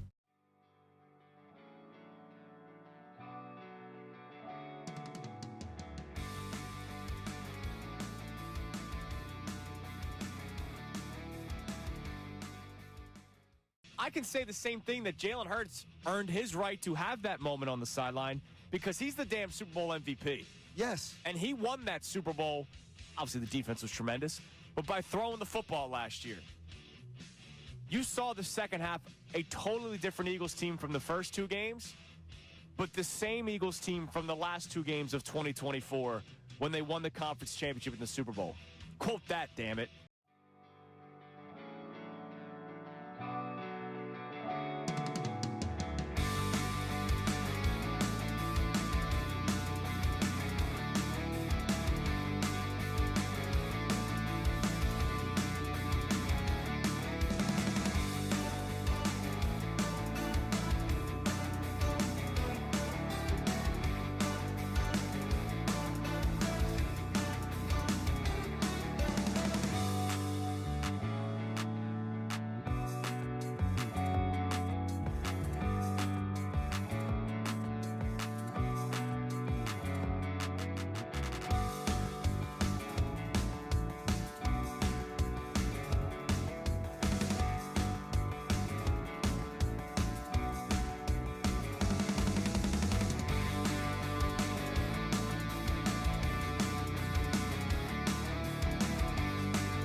I'm still in awe that they found a way to win this football game. Jordan It's Davis incredible. got some big paws, man. Incredible. Listen, it wasn't only Jordan Davis and Jalen Carter getting the blocked field goals. I love it, and great plays by them. But it was also the film study coming in that they knew the launch angle from the kicker. They knew exactly where to line up over that guard, how they were going to get pressure and then immediately get their hands up. It was just, it's incredible. A lot of guys will just mail it in on special teams. Just mail it in on a field goal block. Well, they certainly didn't mail it in. As a matter of fact, I mean, that to me seems like this is one of those plays where Nick has taken very seriously in practice. And look at what happened. 2 blocked field goals? That doesn't happen in this game. How about this? So our man Tim McManus, who joins the show every Thursday, covers the Eagles for ESPN, he tweeted out, the last time the Eagles blocked 2 field goals in a single game It was exactly 50 years ago to the day of yesterday's game. Was it really? September 21st, 1975 against the New York Giants. 50 years to the day. Gives a new meaning to that song. It was the 21st night of September.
I can say the same thing that Jalen Hurts earned. All right. Yep, we're back. It is Middays with Marks on 97.5. The Fanatic. I ate my sandwich. Feeling better? But when do you eat, right? You don't? Yeah, pretty much. I've kind of conditioned my body to a 2 meals a day type of That's it? mentality. So a you- little breakfast in the morning and then dinner. Okay. Or like a kind of in-between lunch, dinner hybrid where it's like a 4:30 and it's like I'm just going to have to battle it out for the rest of the day. All right. All right. Yeah. It's a good way to save money when you think about it. Save money and I don't put on weight. It's good for me. Yeah, intermittent fasting is what the. It's pretty much what it is. It's a Yeah. big rage. I was anti-breakfast for a while there. Like, I love breakfast food, but I wasn't eating breakfast. I was doing more of a late lunch and then a little bit later dinner. But I've transitioned more to a breakfast and, like, dinner-lunch hybrid. All right. I'm gonna have to buy you lunch. Did Bill Colarulo ever buy you lunch? No, not once. Never once? Not once, no. See, never bought Silvana lunch either, I learned. No. Or dinner or lunch. A lot of people always ask me, do you actually hate Bill? Or is that something that you really, truly Do you? believe? And I will say what corporate has asked me to say every single time I get asked that question. Listen unfiltered, 2 to 6, right here. You can watch on NBC Sports Philadelphia. Bill Colarulo is a sports talk host. There you go. And that's the line I continue to give people. Okay. I don't have anything more to say about Bill. It's in my contract. I don't have to talk to him in the hallways. So it's wonderful. Awesome. That's good to know. That's good. I'll separate you guys if I need to. No, it's okay. He knows not to mess with me. It's all glamour muscles for him. Oh. He's not a real fighter. Let's get to Chuck here, and then we'll get in some more Eagles conversation. Chuck from Mount Airy, do you know of Chuck? I mean, who doesn't? Do you know of I'm Chuck? aware of Chuck. Chuck from Mount Airy, for people that don't know, is a personal friend of Bryce Harper. Or at least Bryce Harper shouted him out after hitting a home run. Do remember this. Chuck from Mount Airy was on my show, and he's a huge Bryce Harper fan. Bryce Harper, not that I'm bragging, was a listener of my show, and when he would go into the ballpark, he would listen, and he would hear Chuck from Mount Airy, and he was a big fan of Chuck from Mount Airy. So he hit a home run, and afterwards I'm sitting like post games on, Ricky Bo's on or whatever, and they go to Bryce Harper in the locker room, and I hear him like what did he just shout out Chuck from Mount Airy? And then my phone, I must have gotten 100,000 text messages immediately. And it's like, he shouted out Chuck from Mount Airy, who joins us right now. Chuck from Mount Airy, many times in his calling career, has been the number one caller, and we'll see if he can redeem himself or be that caller on Middays with Mark. Chuck from Mount Airy, how are you, buddy? Johnny Marks, what's up, buddy? How are you? Good to hear from you. Hey, man, it's good to hear you back on the radio. Congratulations on your new show, man. Thank You're going to do big numbers, trust me. Hey, Jason Dunn, what's up, man? How you doing? Doing wonderful, Chuck. He doesn't spell it like Jason Dunn. He spells it Dunne, right? Like Dunny? Yes. Yeah, there you go. Unnecessary E. Right. Yeah. Hey, Johnny, what you eat for? What kind of sandwich you had? Lebanon bologna. You ate it that fast? Man, I mean, it's not a big sandwich. And by the way, that's definitely a white person sandwich, Lebanon bologna. I can't imagine a lot of people in Mount Airy eating Lebanon bologna and cheese. No, we're not. No, I'm not. I like fried bologna. I like my bologna fried. You know what I mean? So Hey, listen. man. No, hang on a second. So we've texted. We haven't talked in a while. So you were always anti Nick Sirianni, but they won a Super Bowl. They're 4-0. How are you feeling these days? I like Nick. I like Nick. Nick has grown on me. Okay. And yesterday he did a little bit of talking that he shouldn't have did. He got Baker Mayfield going. And I ain't like that. But here's the thing I'm concerned about, right? It's not even the running game. I'm not concerned about Saquon Barkley. It's those holes that the offensive line is not opening up. Yep. You don't have McCobb back in there, and he was like a refrigerator next to Lane Johnson. That Tyler Steen's not that. And Lane Johnson is in and out the lineup. Then you got, Dannon Dickerson, the other guard. I don't think he's fully healthy. No. He's been hurt since the beginning of the year. So I don't think it's Saquon. Saquon still looks like he has the burst. And Jalen, to me, doesn't make the defense pay enough. If you're going to stack the box like that, you got my wide receivers, Devontae Smith and A.J. Brown singled up like that, I'm going to make you pay every time. And that would open it up for Saquon. But, as far as Saquon not being the same player, I don't think it's that. I just think the offensive line is not the same. And, the wide receivers are not, and the quarterback's not making the defense pay enough. See, we don't dictate to the defense, Johnny, what we're going to do. We let these guys dictate what they're going to do to us, and I don't like that. You got this star power. Jaden should be back there playing point guard. And at the beginning of the game yesterday, it's great. He had a great start of the game, and that's because I think he wasn't trying to force feed AJ. In the second half, he tried to force feed AJ, and I get it from both sides. Trust me. As a fan of the team, I'm glad we're 4-0. But I can see AJ being frustrated as well. He sacrificed last year, because last year was the year of Saquon, and he sacrificed that last year. And this year, he's looking at his Pro Bowl numbers. He's looking at his next contract. Probably looking at him trying to make the Hall of Fame, whatever the case may be. And he's going to be wasting his prime years here, being a player here, because the quarterback don't throw him the football. So I get where he's coming from, and I also look at it from the Eagles' point of view. They're winning football games, so it's hard to be mad at him. You know what I mean? Yep. So I just don't know where to start at. I know back in the day, though, Johnny, when the team sucked, you knew who to blame. You knew who to blame. You could blame the head coach, Rich Kotite. You could blame the defense sucked, Ray Rowe, whoever. You knew who to put the blame on. The Eagles are winning football games. I don't like the feeling of not knowing who I can blame. I can't be mad at Hurts. He's undefeated, and he won the championship, and he does never win. It is weird because when you watch him, you're like, you wish he was a better passer, right? You wish he had a better. Sometimes when he throws the ball, you're like, I wish he had a little bit of a stronger arm. But like you said, when it matters and when the game's on the line, how many quarterbacks in the NFL do you want with the ball more than Jalen Hurts? I don't know any. My exact point, Johnny. It's hard to really I can't really be mad at the guy. Like I said, when I watch him, it's like I know my eyes are seeing. I would like for his arm to be stronger. We all would. We would like for his measurables to be better. But he's a tremendous winner. And sure is. He's done more winning in this league, that I've ever seen as an Eagles quarterback. You know what I mean? So it's hard for me to really just go all out and be mad at him. But I can understand where AJ's coming from too. And Devontae's probably upset. This guy's an avid route runner. Yes, he is. No, he is. Devontae hides it a little bit better than AJ does. But yeah, you think Devontae's happy with the passing game right now? Of course he's not. These guys. And AJ and Chuck, I appreciate it, man. Great to talk to you. AJ had, what do you have, 7 targets yesterday? So it's not like they weren't trying to get to him. It did feel like they were trying to force it. And in the second half against the Rams, they were going to AJ, and it was working. And he was making contested catches, and that was – you left the game against the Rams saying, damn, A.J. Brown is a beast. They got to make sure they get him the ball. This is where you can criticize Kevin Patullo and Nick Sirianni in the offense. They got to be more creative in getting their stars the ball. They just do. And how do you do it? I'm not a football coach.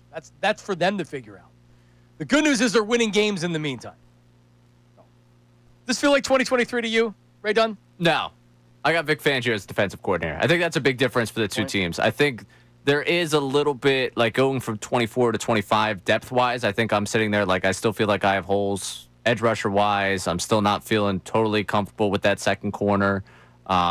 That safety tandem did not look good in the big 70-yard touchdown catch, but overall, Makuba's had some solid moments. Blankenship's had some solid moments.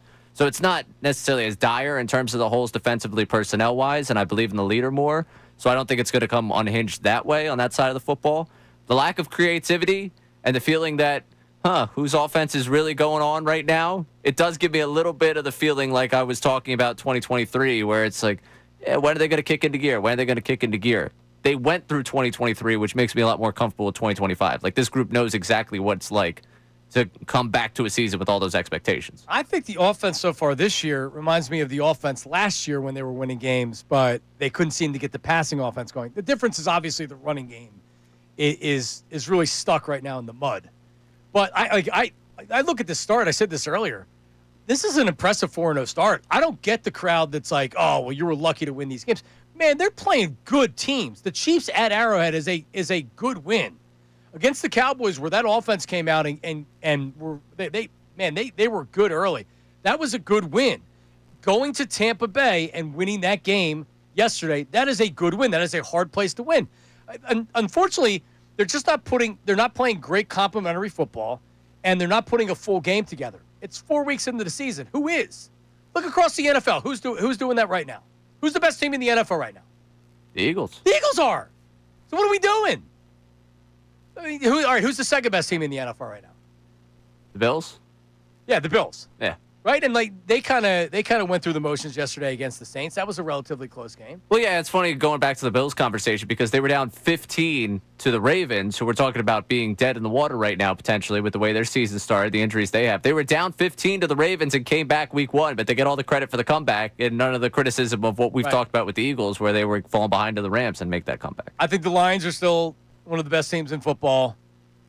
Everybody gave the Packers the Lombardi Trophy after a week, and now look at them. They're 2-1-1.